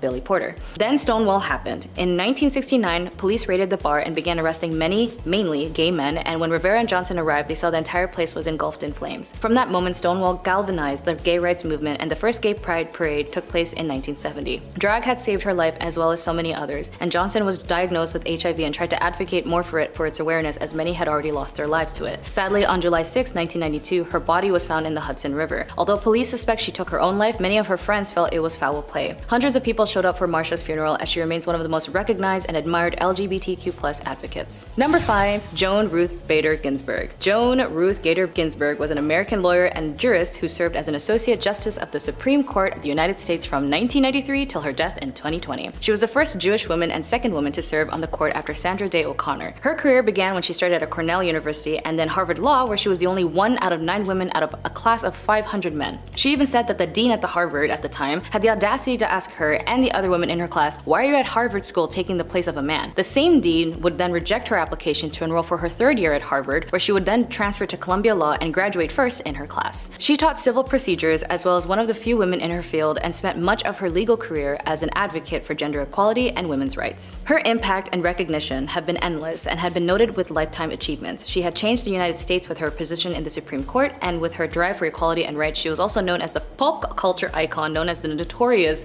RBG. Ginsburg died from complications from pancreatic cancer on September 18, 2020 at the age of 87. Number 4. Frida Kahlo. Yes, my beloved Frida Kahlo, the artist whose work inspired so many, especially other women. Born in Mexico, Frida was always the type to not succumb to the subservient rules of being a woman. She would often dress in suits and family photos and also enjoy relishing her youth in hopes of becoming a medical student. But after a bus accident that left her critically bedridden at 18 years old, she would suffer a lifelong pain and medical problems. During and after her recovery, she began to recall her love of childhood art and began a series of paintings that are renowned as classic art pieces today. Kahlo's time in the United States was beneficial for her artistic expression. She experimented with different techniques and her paintings began to show a stronger narrative style. Many of Kahlo's paintings are concerned with medical imagery, which is represented in terms of pain and hurt, featuring Kahlo's bleeding and displaying her open wounds. Although Kahlo featured herself in events from her life in her paintings, they were often ambiguous in meaning. She did not only use them to show her subjective experience, but to raise questions about Mexican society and the construct of identity within it, particularly gender, race, and social class. Kahlo's legacy had been commemorated in several ways, and her life and art have been paid tribute as they have continuously inspired artists in various fields. Number 3. Ada Lovelace. I wasn't good at math, but Ada Lovelace definitely was. Known as the Countess Lovelace, she was noted as an English mathematician and writer, chiefly known for her work on Charles Babbage's proposed mechanical general-purpose computer, the analytical machine. She was the first to recognize that the machine had applications beyond calculations. Essentially, Ada is considered the first computer programmer. And even though she wrote about a computer, the analytical engine, that was never built, she realized that the computer could follow a series of simple instructions, a program, to perform a complex calculations as well as be used to perform operations on other things besides number, such as musical notes. From a modern perspective, her work is visionary. In her lifetime, her scientific contributions hardly attracted any attention. Only a small piece of the analytical engine was ever built, and Ada Lovelace died in 1852. Her fame, of course, lives on, as she is noted as the Ada programming language and is celebrated on the second Tuesday in October, which is actually coming up soon as Ada Lovelace Day on October 10th, 2023. Number 2. Katherine Johnson. Speaking of science, although Hidden Figures was more dramatized with that incredible scene acted out by Kevin Costner smashing the colored washroom sign, the real Katherine Johnson said she would just use the white washrooms either way. And as incredible and wonderful as she is alongside Dorothy Vaughan and Mary Jackson, Katherine Johnson was an American mathematician whose calculations of orbital mechanics at NASA were critical to the success of the first and subsequent US crew space flights. She had earned a reputation for mastering complex manual calculations and helped pioneer the use of computers to perform the task. The space agency notes her historical role as one of the first African American women to work at NASA as a NASA scientist. After graduating at the age of 14 from high school, she took every mathematics course offered at her college at WVSC. Several professors mentored her, including chemist and mathematician Angie Turner King. She was then able to launch her career as a research mathematician, and although it was extremely difficult for African Americans to enter, she was able to get into NACA, the National Advisory Committee for Aeronautics, which later turned into NASA. In her career, she worked as a computer where she calculated the trajectory for Alan Shepard, the first American in space, and John Glenn, who did personally ask her to recheck the calculations before his flight on Friendship 7, where he became the first American to orbit the Earth. Number 1, Sojourner Truth. And finally, our number 1, The Truth Will Set You Free. Born as Isabel Baumfree, she was an American abolitionist activist for African American civil rights and women's rights. Truth was born into slavery, but after a man who enslaved her lied about setting her free, she took her infant daughter and escaped. After going into court, she was able to recover her son and was the first black woman to win a case against a white man. She then changed her name to Sojourner Truth after she became convinced that God had called out to her to leave the city and testify the hope that was in her. She was captivating in her speech and passionate, and even though she was at risk many times of mobs ambushing her, she said in quote, "I feel safe in the midst of my enemies, for the truth is powerful and will prevail." In her famous speech, "Ain't I a Woman," had been noted as one of the most important speeches in history. I'll briefly go over the speech as she says. "That man over there says that women needs to be helped into carriages and lifted over ditches and to have the best place everywhere. Nobody ever helps me into carriages or over mud puddles or any best place. And ain't I a woman? Look at me. Look at my arm. I have plowed and planted and gathered into barns and no man could heed me. And ain't I a woman? I work as much and eat as much as a man when I could get it and bear as lash as well. And ain't I a woman? I have borne 13 children and seen most of all sold off into slavery. And when I cried out with my mother's grief, none but Jesus heard me. And ain't I a woman?" Sojourner was a faithful woman to God and a powerful voice who still impacts truth and support to women everywhere. From education, civil rights, freedom of speech, art, film, and music, so many of these incredible women showcase the changes that impact our world today in ways that we don't even know. And it's through that inspiration I hope inspires you to encourage those around you to do the same. After all, if you've got a voice, all you have to do is learn how to use it and use it for good. Satan's ladies. Back in the Dark Ages, women were very much oppressed and incredibly misunderstood. Honestly, if one is to look at the percentage of women who were and weren't accused of witchcraft, and just how easy it was to, quote unquote, prove a woman was a witch, the data is very much skewed. Granted, I'm not about to jump into generalized witch hunt torment right this moment, so bear with me. So back in the Dark Ages, some folks thought that women were Satan's incarnate, and ergo were predisposed to sin, and therefore, by that logic, they had to be witches. Trust me, I know the common sense was missing from that statement. There were 4 reasons why women were considered to be part of the devil's posse, if you will. For starters, it was believed that women were foolish and gullible, which is why they turned to magic. Yeah, that hurt my brain to say. Number 2, because women are insatiable when it comes to carnal pleasures, they seek out help from the devil to satiate their needs. I can think of better ways, but alright. Number 3, women talk a lot and allegedly speak lies because we talk too much. Great, I'm already classifying myself as a witch. Finally, women are weak, and the only way we can seek revenge is by using magic powers and spells. Pardon me, I can feel my brain leaking out of my ears. Sadly, that was the reality back then, because having a personality and independence meant, game over. Number 9, interrogation tactics. So what happens if you do get accused of being a witch, or, Satan's wifey? Time to go through the witch trials, which is a polite way of saying sentenced to torment until you either confessed or someone found proof by ways of a certain marking on your body. Let's talk about one of the most agonizing methods of torment, shall we? If you're, femme presenting and get arrested for something serious and the townspeople want information out of you, they drag you into a dungeon, strip you until you're in the nude, tie a rope around each one of your ankles and hoist you up so that you're upside down with your legs spread apart, and once again in your birthday suit, so probably shivering in the cold. Now here comes the most horrifying part of the whole thing.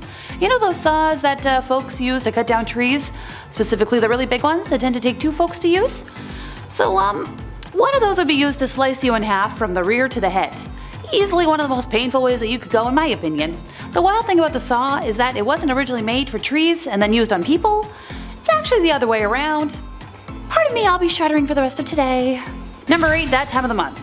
Ant Flow, the Red Sea, Shark Week. Heck, the event has so many monikers, but those who experience it can agree that it's a pretty miserable period of time. Back in the day, folks didn't have the same kinds of resources that we have in today's age, so a lot of people really had to get creative. They would use rags or other linens to fashion, a pad, but underwear wasn't all that popular yet, so they had to find a way to keep things in, place.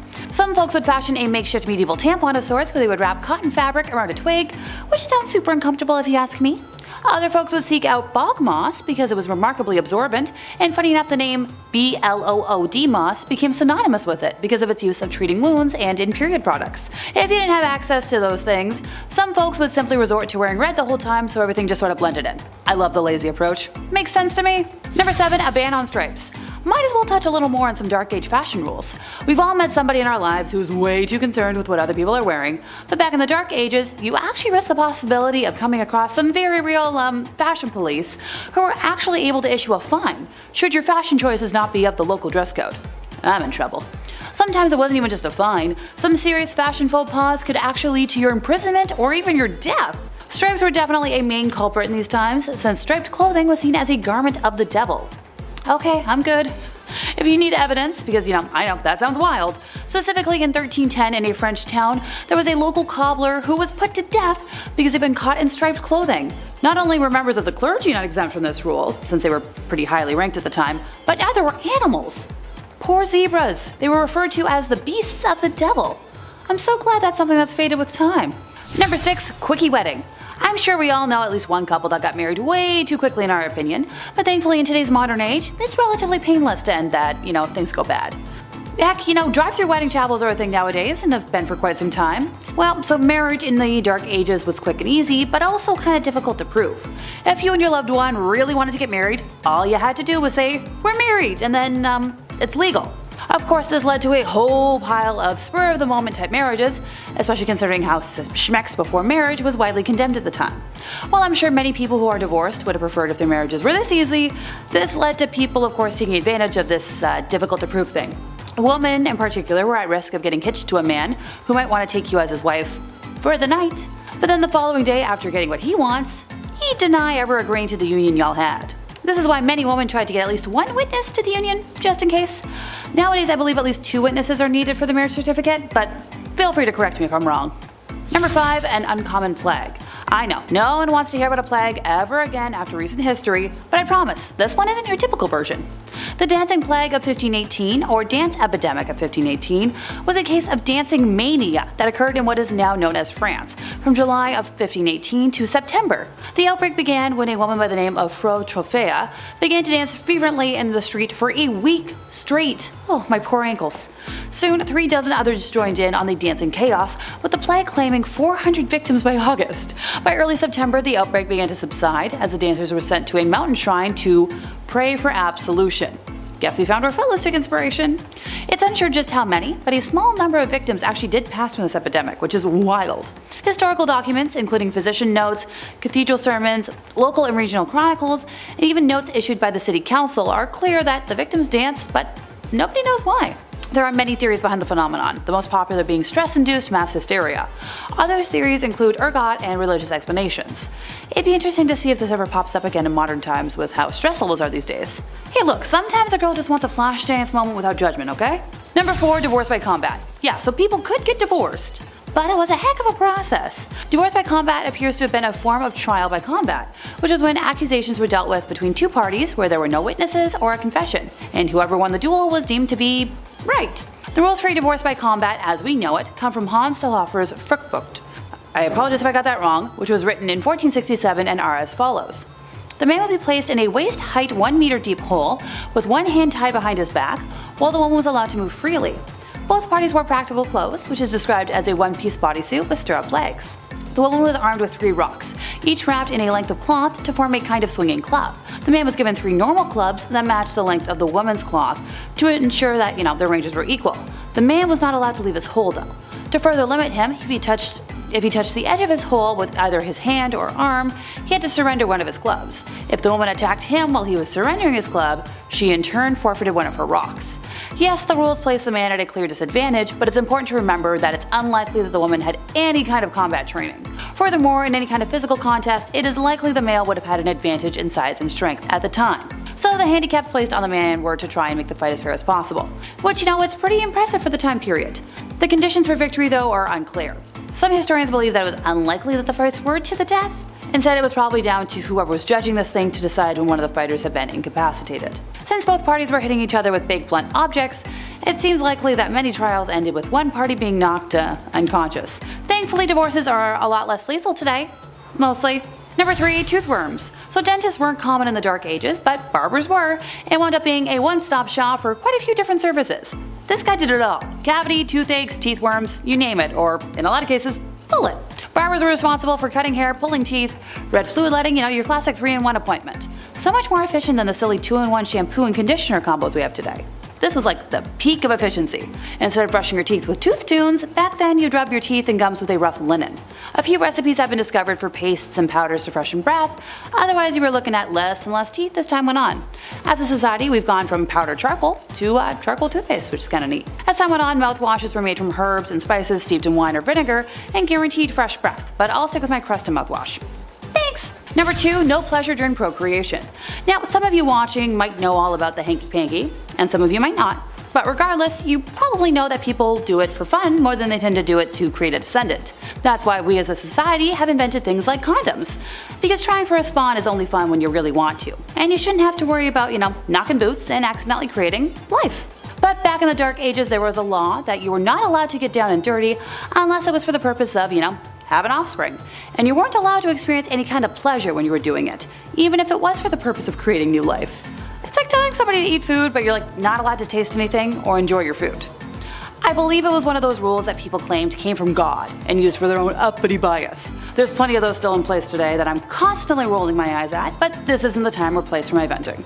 Thankfully nowadays most folks understand that coitus can be for pleasure and fun and not just spawning new lives. Have fun safely, folks. Number 1, no cheating. So if you were a man back in the Dark Ages and you got caught having an affair, you'd have to pay a fine, so big whoop. But if you were a woman, like everything else on our list, it was so much worse. Back in the Dark Ages, women were punished with a situation worse than death in, my opinion. Frederick II used to punish adulterers by using rhinotomy, which is the removal of one's, nose. The whole point of this was to make the victim unattractive, but from a needing to breathe point, it would also shorten one's already short lifespan. Another fun body part removal option was losing an ear, and honestly I can't figure out which would be worse, so let me know what you think in the comments. That brings us to the end of our time, and I'm once again so glad I live in today's world and not the past. Between my sense in fashion, my ADHD, and my need to perform, I'd be euchred. Number 10, the pillory. Known sometimes as the thew, this was a form of stocks that was used for women. Men weren't the only ones who were condemned to the stocks back in the day. While on paper, standing around in the stocks for a few hours doesn't actually sound that bad, like a bit humiliating and a bit exhausting because you gotta keep your arms up here, but that's about it. In reality, it could actually be very dangerous depending on the crowd's temperaments and the accused's reputation amongst the common folk that had gathered. In some cases, people were badly injured, maimed, blinded, and some actually died as a result of being tormented by those who gathered while they were in the stocks, after suffering great injuries. The unfortunate thing was that you often wouldn't be able to defend yourself because your hands are restrained. You couldn't move your head, and often your hands are just completely restricted depending on the type of stocks that you're being held in. At least with the thew version, your hands were not restricted because you were kinda in a collar on a chain, but women also were put in the pillory too, where your hands are restricted, preventing you from defending yourself at all from assailants unless you were being defended by guards perhaps. Even then, you're probably still gonna be brutalized in some way. Guards aren't there to make sure that you don't get to feel the punishment. And friends, before we move on to our next spot on this list, if you love what we do here at Bumblebee and you love when we tell you about some honestly very shocking things that happen in history, be sure to click that subscribe button for even more historical and horrific content. Number 9, drunkard's cloak. While more popular in the 17th and 18th century, there is still documentation of the drunkard's cloak being used into the mid-19th century. It was a punishment given to both men and women, usually those who had a bit too much to drink. However, the punishment was also administered to women who were considered to be promiscuous, like so many of the things that are on this list. If you were sentenced to the drunkard's cloak, you'd basically be made to walk around town in an upside down, heavy and cumbersome barrel with holes cut out for your head and your hands. Honestly, this is one of the least awful ones on the list. At least you're just in a barrel. It doesn't sound like it would be fun, but it doesn't sound like it would be the worst. I feel like I could walk around for a few hours with a barrel on and I'd be alright. Number 8, Shrew's Fiddle. I have a question. Why are there so many devices that were created in the Middle Ages hundreds of years ago that were still used up until the early 1800s and beyond? That seems insane to me. The Shrew's Fiddle is one of those instruments, but despite being named after a musical instrument, it is instead an instrument of torment. It was used to punish women who were deemed too shrewish, and in some places in the world, it wasn't just used on women. The woman in question would be forced to put her neck through a large hole, with her wrists being held in the smaller holes, so her hands were basically up in front of her but were immobilized. Number 7. Scold's Bridle. Despite the fact that this device can be traced back to the 1500s, there are also records of it being used as late as the early 1800s into the 19th century, which is honestly crazy to me. Like, I can't even imagine someone trying to silence me with this device today. Goodness, horrific and humiliating. The Scold's Bridle was used to silence women who were being too loud, either speaking their mind too much, being caught gossiping, or just literally, being too loud. Pretty wild when you think the same society that decided this was a good punishment is also kind of the same society that encouraged women to gossip by pitting them against one another and also, silencing them, so that probably many women felt the only way they might be able to safely speak their minds about something was to, whisper behind someone's back for fear of them hearing and what would happen then. But then, of course, if you do get heard, this is what you get, because people are like, we don't want you to whisper, we just want you to shut up. Seems like a weird cycle though to me. It's like we created the problem and then we just basically punished people for the problem we created. This Scold's Bridle was a mask that women were forced to wear. Oftentimes it was made to look demonic or ugly in terms of the features on the mask, and it had a painful restricting metal gag inside that would literally hold down the wearer's tongue so they couldn't physically speak. Sounds terrible. Also, then if you try to speak, it could hurt your tongue. Not good. Number 6. Left to cook. Well, sitting by the fireplace is usually seen as being a pleasant way to pass the time, relaxing and soothing. In fact, I was just listening to some fireplace sounds while I was writing today. It becomes a lot less nice and tranquil if you are literally chained to the spot. While the Scold's Bridle is admittedly awful, it could actually get worse for women confined by the mask. In addition to that punishment, sometimes they would also be chained to the fireplace, probably by their parents or guardian or their husband, whoever basically would have owned them at that time, until such a time as it was deemed they had learned their lesson. I like to sit by the fireplace, but I like to do it by choice. Number 5. Walk of Shame. Remember in Game of Thrones when Cersei Lannister was made to do the Walk of Shame? Yeah, that is a real thing that happened to women in history. The Scold's Bridle was also sometimes made to be worn by women who were then paraded through the town and in said mask just to humiliate them further. And there's a few different things people would parade people in town with, but the mask is one of them. As if just being forced to wear that mask wasn't awful enough. I don't think you need to parade someone around or chain them to a fireplace. I think you can just leave it at the mask, to be honest. Your point would be made. In fact, I don't even think you need the mask at all. Just don't try to make a point to begin with and then we're all good. How about instead we just let women exist and be heard? Just a thought from a woman who's living in 2023, ye old past. Talking to you, past, back there. Yikes. Number 4. Hand clamps. Honestly, this sounds like one of the most horrific and worst things I've heard of. It might not sound bad to people, but I don't know. I just imagined what this would be like and I was like, that's horrifying. This method of torment was popular during the feudal period of China. It was used all the way up till the 19th century. What did it involve? Forcing women to put their hands into a tool that would then squeeze the tip of their finger. Doesn't sound that bad when you're thinking of it on the surface level, and in terms of the surface area of your finger. But this pain was actually so bad because of the pressure that it would cause many to just pass out. But once you passed out, they would just splash some cold water on you and force you to stay awake so you could experience every single second of pain awake. It wasn't reserved for just the hands or fingers either. There were also tools like this used to apply pressure to the feet and the head even of suspected offenders.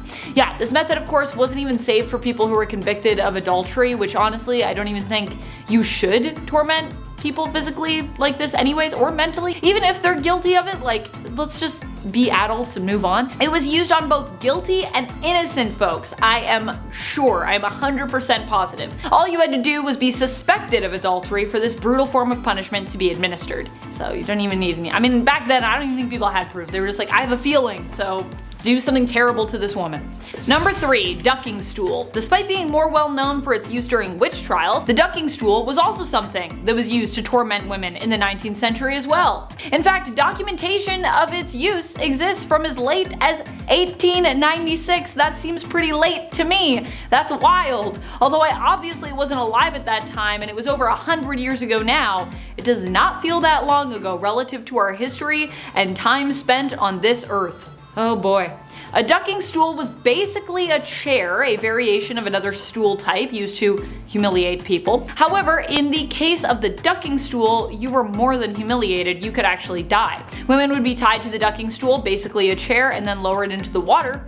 During the witch trials, this was one of the methods used to discern witches from innocent women. The problem being that witches would apparently survive the process thanks to their wily powers, whereas women would be proclaimed innocent if they could not float, swim, or survive this process, meaning that many that were then deemed innocent wouldn't survive the ducking process. So it seems like a flawed way to test that, you know what I mean? Like if someone's innocent, I feel like they shouldn't end up dead, but I don't know. Only the witches get to live, and even then they don't get to live. No one gets to live. Are you a woman? No life for you. Sorry. You just gotta move on. That's history for you. Number 2, foot binding. While not a punishment for any misdeed, foot binding was a cultural practice that has often been tied to sexist ideals for women that were created not necessarily by them, but by society at large. The idea with foot binding was to break the bones of young girls' feet so that their feet could be shaped into a small and dainty size. From a young age, their feet were broken, bound, and conditioned so that they would be and remain small into adulthood. While no longer something practiced today, foot binding is an ancient practice that is believed to have originated somewhere around the 10th century. The decline began, though, around the mid-19th century. That's 9 centuries of foot binding, after questions were raised about the practice in the 18th century.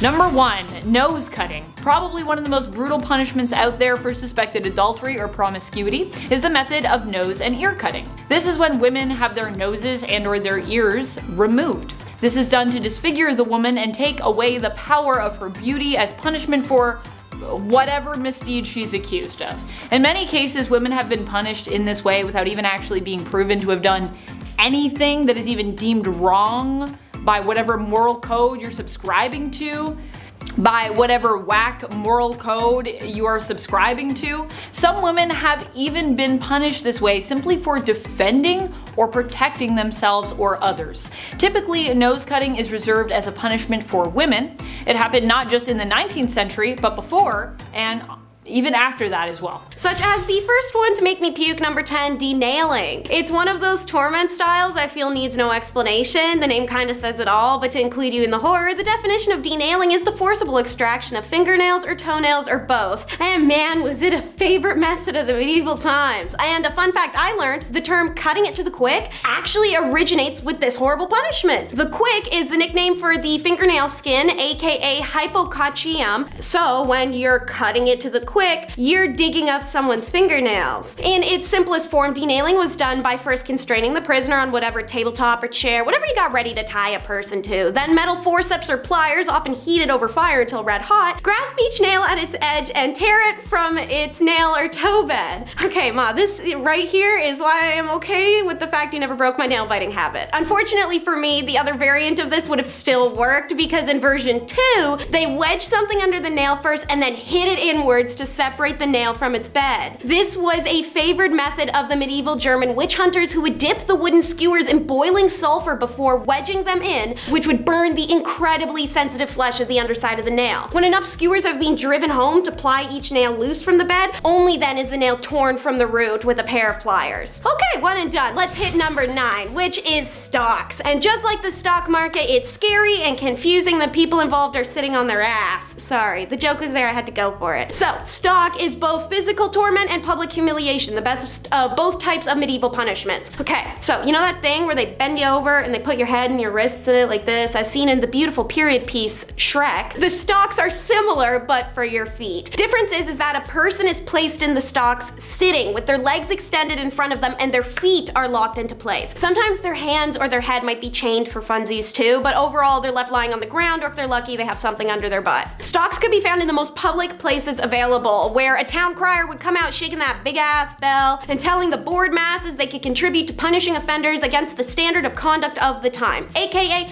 free-for-all. See this defenseless person literally lying on the ground having an existential crisis because all they did was have a pimple that looked kind of like a witch spot and now their feet are in a Lego block? Get some repressed unacknowledged feelings out. Feel free to berate, attack, spit, kick, urinate, defecate, or even violate the man or woman in their immovable state. This was super popular among civil authorities in medieval times and was at its peak use during the Elizabethan England and the Spanish conquistadors tormenting those in the New World who fought back against Christianization. It was not uncommon for people to be kept in stocks for several days to die of hypothermia or heat stroke. Number 8 is the Katherine wheel, which was named after Saint Catherine of Alexandria, who wasn't ever actually killed on one of these, but the fictitious story stuck and so did the name. So, medieval France and Germany loved this bad boy, which was essentially a giant cartwheel put on a lazy Susan. Folks would be stretched out on it and then tied down, then quite literally became a wheel of fortune, because ideally the dude wielding the massive hammer taking swings at you while you slowly spin in a circle gets dizzy and misses. More often than not though, folks ain't that lucky. This wheel would be spun nice and slow over the hours, and the hammer wielder would break different limbs as they circled past him. Once all the limbs were reduced to spiky bone fragment skin slabs, sorry, but the person was left on the wheel to die. It could take hours, even days, before shock and dehydration did its course. If your offense was less severe, or you could bribe someone, or you were at least well liked, the first blow would be to the neck in hopes of smoking you quickly, known as coup de grace, aka blows of mercy. Otherwise, they went from the feet up, baby, and the number of sequences of blows are specified in the court sentence. How, as a lady, did you earn the Katherine's wheel? Cheating, witchcraft, treason. Next up for number 7 is the piquette, the perfect device for your DIY executioner. All you need is a stake, a hole in the ground to stick it out of, some rope, and a little bit of friendship. It was usually used as a military punishment, however the piquette did make its rounds, even ending up in a famous illustration of a woman being subjected to it during the French Revolution. Alright, so what you need to pick up from your Hobby Lobby or your Michael's Craft store is a stake. You're gonna stick one end of it in the ground and then the exposed end facing upwards. Make sure to grab a saw and sandpaper because you're gonna need that exposed end to be sharpened to a rounded point, not a pointy point. Now grab some rope and your malefactor, who is typically a soldier who had disobeyed order or a woman accused of witchcraft or sleeping around. You're gonna use that rope to suspend them from the tree by this region of the thumb, while the sole of their opposite bare foot was balanced on top of the stake. The point of the stake was sharp enough to jab into the arch uncomfortably, but not enough to pierce your foot. Want to get the pressure off? You have to regulate all your body weight into the thumb that's suspending you. And yes, you may be thinking, wouldn't that tear your thumb from its socket? Absolutely, which is why you'd shift your weight back onto the painful foot. Pretty ingenious methodology, if you ask me. Nobody died, but some people did lose thumbs. Better than your life though. This is a classic mention on our channel. Number 6 is the shame masks. If they tried to use those on us today, I personally don't think it'd work. The way that pride and ego function in modern days is so different from olden times, but back then, I guess it must have been an efficient humiliation tactic for them to have so many of these horrible masks. That, or people really vibe with the Halloween vibe. These masks, as mentioned, are meant to humiliate, and I guess there's nothing more humiliating than being compared to a pig or a rooster. 2 of their most common designs. Some would have a pig snout, bird beak, devil horns, donkey ears. Bells are sometimes attached to attract the attention to the wearer, or even whistles attached to the mouthpiece, so anytime they breathe, the stupid thing would make a sound like the Tin Man from Wizard of Oz was approaching. Although less vicious than many other torments, they could still be painful and distressing, especially if your sentence is a long one. The mask can make it difficult to eat, drink, sleep, and could attract violence from hostile people or lecherous men. They were used as punishments for various misdemeanors, but usually it was to shut a woman up. Literally. You scolded your husband, that's a serious sin that contravened the Bible's clear instructions for wives to remain subservient little...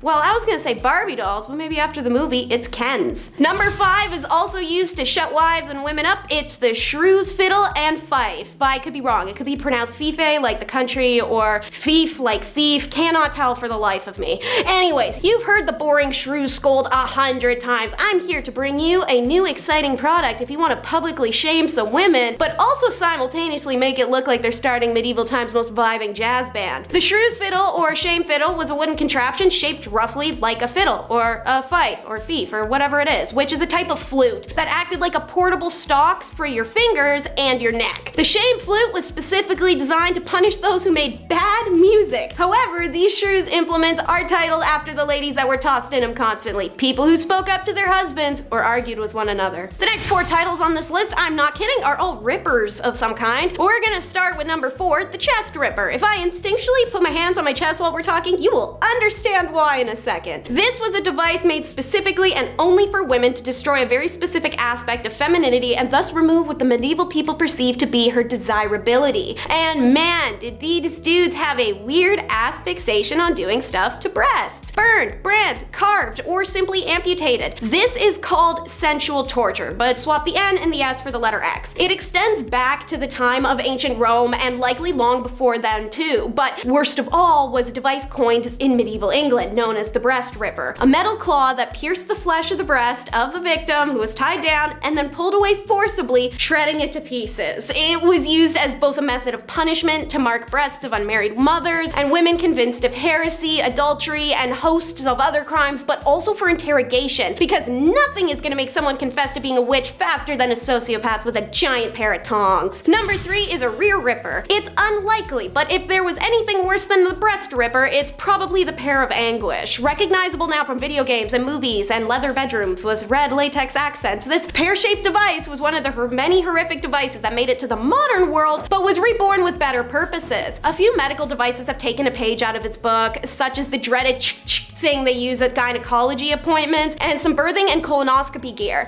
So, the pair is made up of 4 leaves. These are joined at the hinge at the top and a key or a crank on one end. As you can see on screen, it's named accordingly. The pair was inserted into one of the 3 viable orifices, 2 if it's a dude, depending on the nature of the crime committed. The oral device was reserved for heretics, while the back door and the middle door pairs were used on, you could never guess, witches, witchcraft. Ooh. Man, medieval times must have looked like the set of Halloween Town, the way that witchcraft is constantly referenced. Anyways, turning the key opened the leaves, and every little click of the key causes massive internal damage that was rarely fatal, but very thorough way to get a confession out of someone, or just about anything. I'm pretty sure the average person would admit to something as ludicrous as riding a magic donkey out of the king's palace if it meant that would stop. Number 2 is another rear ripper. Yeah, they liked those. Come to think of it, for such a essentially repressed society, they seem to get quite raunchy with their punishments. It's almost like that's the reason you shouldn't repress feelings like that. The Judas cradle, also known as the gilded cradle, was a regular stool with a wooden or metal pyramid on the top. The victim would be stripped, tied with ropes on all 4 limbs, and then like some elaborate Marvel movie setup behind the scenes, they get lifted into the air and suspended just over top of the pyramid. Then their bits are adjusted to sit right on top of the pyramid. From here, the captive holder could torment them further, try to get confessions, whatever, before letting loose more and more of the person's own body weight, which would slowly impale them downwards on the pyramid, which in turn would start making room for itself. This punishment method was frequently used in the Inquisition, but I invite you to guess when else. Could it be A, witchcraft, B, witchcraft, or C, witchcraft? If you guessed any of those 3, you're right, because pretty much every medieval punishment for a woman was because she talked too much or made a soup that tasted too good, so the devil must have done it. Alright, the last in our little ripping montage, number 1 is the rail rip, aka a wooden horse, also known as riding the rail. It's an effed device of which there are 2 variations. The first is like a balance beam from gymnastics but triangular, mounted on a sawhorse-like support. The victim is made to straddle the triangular horse and place their full body weight down on the hoo-ha area, which rested on the blunt point of the angle. Weights and additional restraints were added to keep the victim from falling off, but also to drag them down. Left for days, it can begin destroying your pelvis, as well as dislocate all of the joints in your legs. A less immediately painful variation is a single plank of wood supported, again with the wooden legs or sometimes suspended from the ceiling, horizontal from the floor on its side with a thin edge and sharpened extremely. The victim is made to straddle the plank, which is adjusted to their height so that they have to stand on their tiptoes or let their hoo-ha, meet a very serrated fate. This wasn't a witchcraft one ironically, but rather for adulterers, working girls, or women who breathed a little too hard and their husbands wanted them gone. Punishment number 10 is ash bath. Just saying medieval times doesn't actually mean much. Every empire and kingdom had its own respective medieval time at different times than one another. So, Persia spanned from the 6th century to the 15th century, during which time they concocted some truly heinous punishments for those who did wrong. Or at least those who did wrong in the eyes of whatever crazy leader was in charge large at the time. Setting the stage for long-suffering death everywhere, Persia introduced such styles as forcing people to drink molten gold, tearing people apart with trees, and drowning them in ash. This punishment was one of the worst deaths you could receive, reserved for the worst criminals and those guilty of high treason or offenses against the gods. And it was horrifying. It consisted of throwing a victim into a 75-foot tower filled with ashes. You'd break a couple of bones, but it was a soft landing. From outside the tower, large hand cranks were spun by a team of men, sending the ashes flying and disrupting the solid pile so that the victim was pushed deeper and deeper down the tower, suffocating on burnt ash until they drowned in it. If you've dipped your toes in the Bible, you may know there's quite a few people that got this sentence in there, such as a corrupt Jewish priest whose family isn't allowed to bury his remains, with a bunch of sassy snaps added. However, the concubines caught planning coups against their leader on several occasions met this fate too. Punishment number 9 is the evil field. So medieval Rome is characterized by the break with Constantinople and the formation of the Papal State, with technically ongoing until its collapse, which marks the beginning of Europe's medieval period. On the topic of being buried while still breathing, the Romans also enjoyed dumping people into holes alive in their medieval times. One famous example is the Vestal Virgins,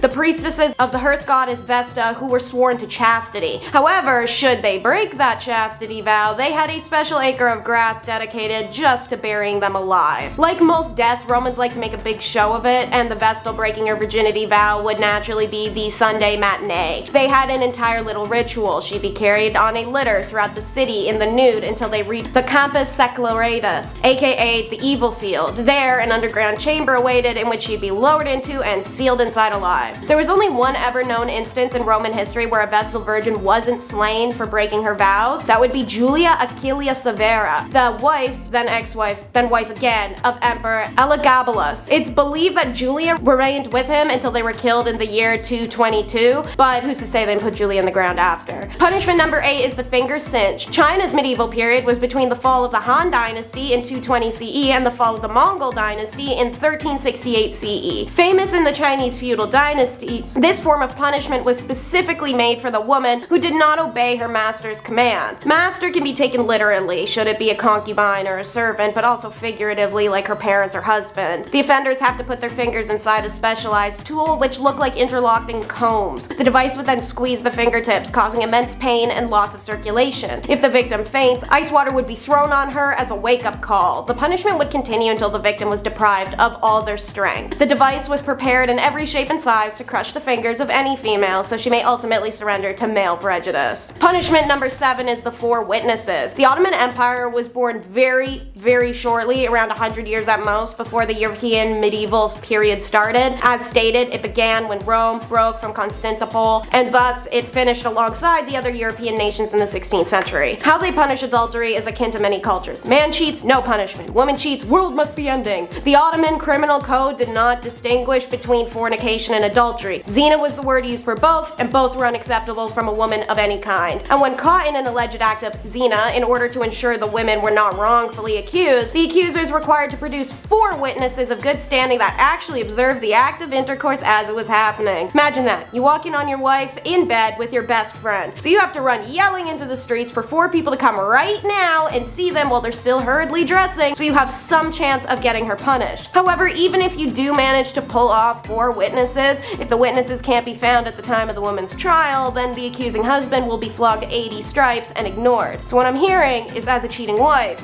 you could essentially make the little problem go away if these 4 witnesses were to, I don't know, just casually disappear before the court date. However, on a terrifying note, the husband's second option when calling the 4 witnesses to his house is taking justice into his own hands. He can actually just kill his wife on the spot and face no punishment nor require going to court, even if the witnesses didn't see the wife cheating beforehand. Punishment number 6 is marks and tattoos. European medieval period started with the fall of Rome in 476 AD and extended to roughly 1450. Meanwhile, a fun fact, the Americas never experienced a medieval period because a feudal system was never actually established in that hemisphere. In Nathaniel Hawthorne's The Scarlet Letter, protagonist Hester Prynne is marked with a red A to see her as an adulterer. This was practiced in a few regions of medieval Europe, such as Spain, France, even Britain. However, it was reserved for working girls and their keepers and continued well out of the medieval period until the Ancien regime. Women who committed the crime of Puritanism were branded with hot iron to show the world world how frivolous they are. What the working girls received a P on the arm, the booty, or the forehead, which I feel is a bit vindictive and personal. Meanwhile, the keepers were branded with an M, accompanied by a fleur-de-lis. King Charles IV even made them outlaws, stating that may all girls of joy and public women desolate from our court in said time under pain of whip and mark. After the establishment of the New World, which is out of the medieval period, but as stated, the Americas didn't have one, we see branding laws in colonies more akin to Hawthorne's Scarlet Letter, such as the 1658 Plymouth Law that stated adulterers must mark every garment they own to identify them of their crime. Adulterers seen publicly without their letters were subjected to public whipping and further humiliation. Punishment number 5 is just gross. The medieval and feudal periods of Japan, they hold hands on this one,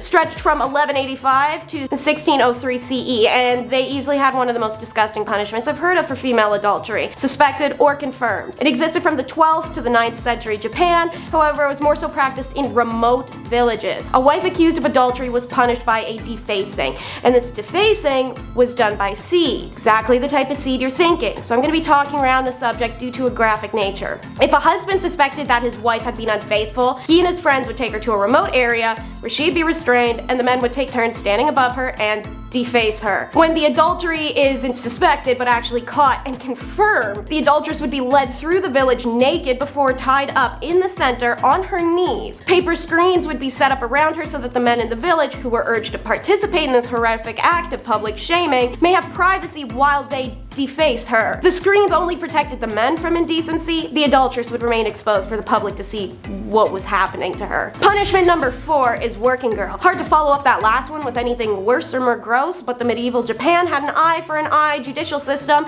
that balanced crime and punishment. Japan had no gender bias, and crimes done by women were not punished lightly, the way counterparts in Europe or China would have. Equal punishments were imposed for the same crime no matter the gender. So it's a bit strange that arsonists would be burnt at the stake, thieves have their hands cut off, liars lost their tongues and ears, but women committed a petty crime and was sentenced to work time duration as a working girl, which arguably is not even close to payment in kind. Additionally, a woman could have her head shaved as punishment for her crime. In larger empires, this was often the punishment for adultery, which is far better off than the one in the villages. The husband would also be granted an automatic divorce from his now bald and weepy ex-wife. Since punishment was equal, a man got his head shaved too, had to repay dowry, and get publicly shamed, right? No, and his wife wasn't allowed to leave him for it either. Punishment number 3 is scaphism. Back in the medieval Persia, this punishment was death by being eaten alive. It had taken place in a swamp or somewhere where the boats, which would be 2 canoe-like boats or 1 hollowed out tree, could lie exposed to the sun. The victim would be tied inside the space with their head, hands, and feet exposed if possible, at which point the victim is force-fed honey and milk. This is a messy process. It'll splatter and spill everywhere. However, whatever the victim does swallow inevitably becomes diarrhea. The idea was that this would attract every insect, vermin, and wild animal in the area. Very soon afterwards, flies and rats, for instance, would show up and start attacking the victim, eating the mixture of milk and honey, but also eating the person alive in the process. Once the diarrhea kicks in, it attracts other animals, especially the rats, who will begin feasting on you as well and sometimes enter you. Death usually came from septic shock or gangrene because the victim would be force-fed this honey and milk every day until they died, meaning dehydration was no issue.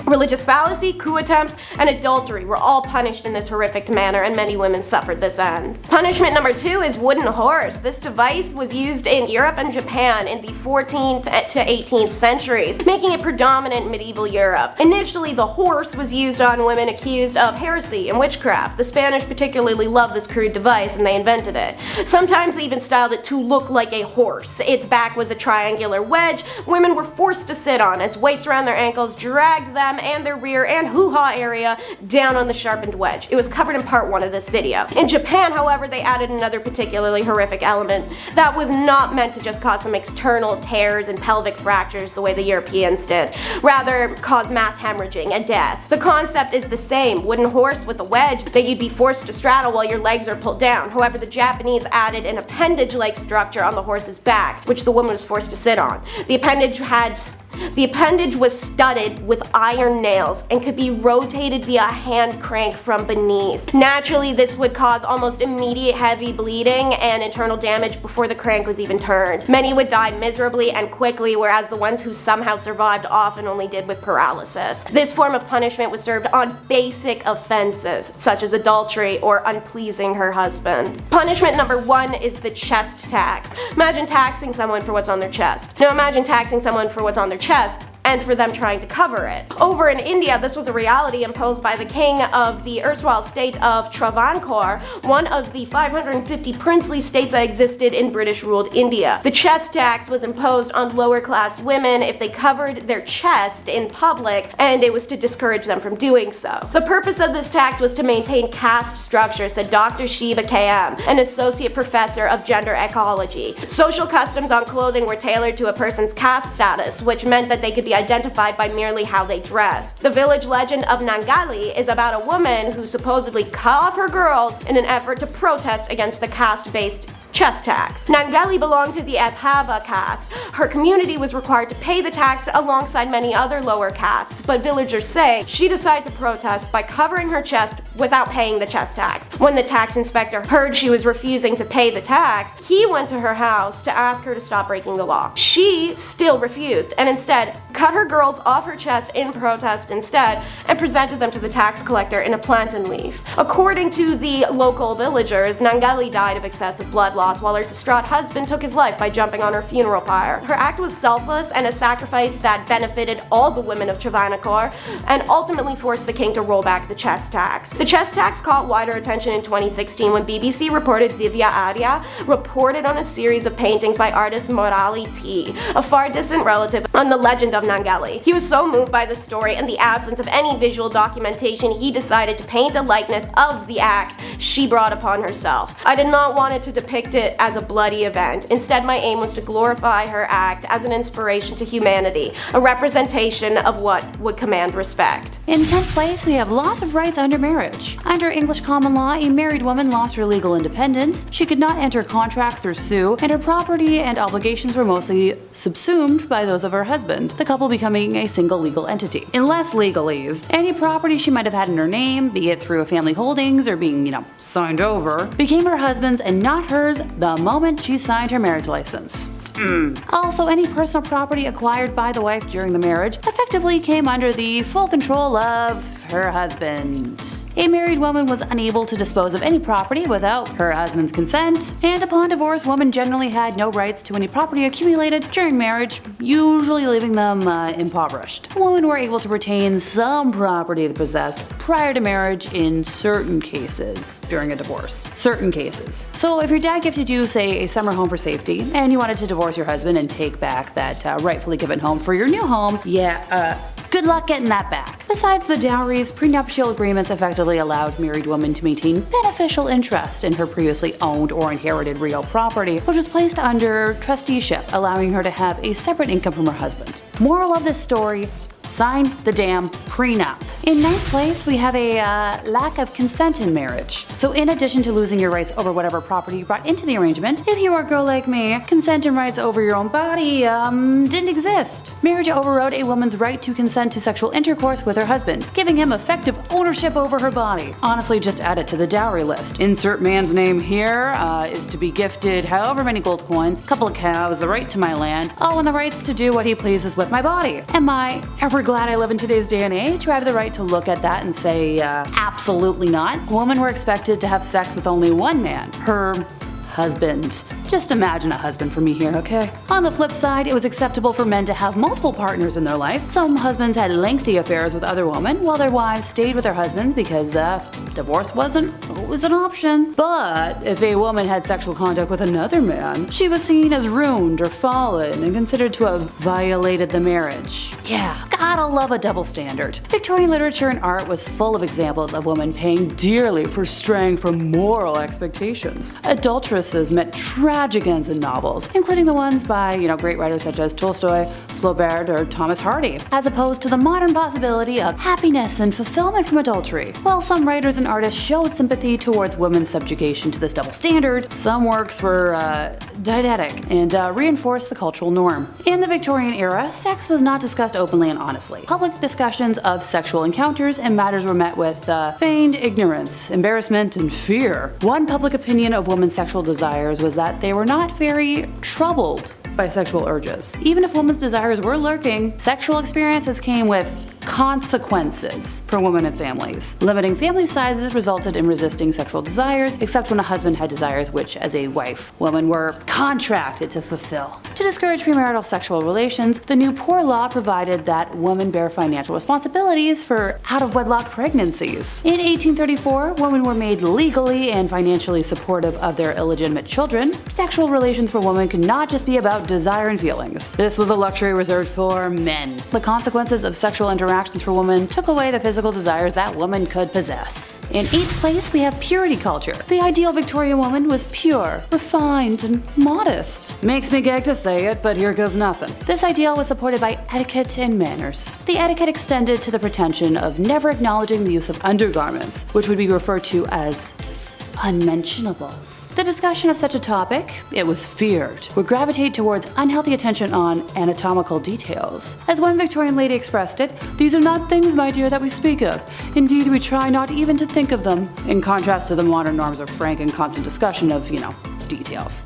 Pardon me while I'm rolling my eyes here. The pretense of avoiding acknowledgement of anatomical realities met with embarrassing failure on occasion. For example, in 1859, the Honorable Eleanor Stanley wrote about an incident where the Duchess of Manchester moved too quickly while maneuvering over a stile. Tripping over her large hoop skirt, she went head over heels, landing on her feet with her cage and her whole petticoats above her head. They say there was never such a thing seen, and the other ladies hardly knew whether to be thankful or not that a part of her undergarments consisted in a pair of scarlet tartan knickerbockers, which were revealed to the view of all the world in general, and to the Duke de Malakoff in particular. What a scandal. However, despite the fact that Victorians considered the mention of women's undergarments in mixed company unacceptable, men's entertainment made great comedic material out of the topic of ladies' bloomers, including men's magazines and music hall skits. There's that icky double standard again. In 7th place, we have denial of education. Women were generally expected to marry and perform household and motherly duties, rather than seek formal education. Even women who were not successful in finding husbands were generally expected to remain without university degrees and to take a position as a governess or as a supporter to other members of the family. The outlook for education-seeking women improved when Queen's College in Harley Street, London, was founded in 1848. The goal of this college was to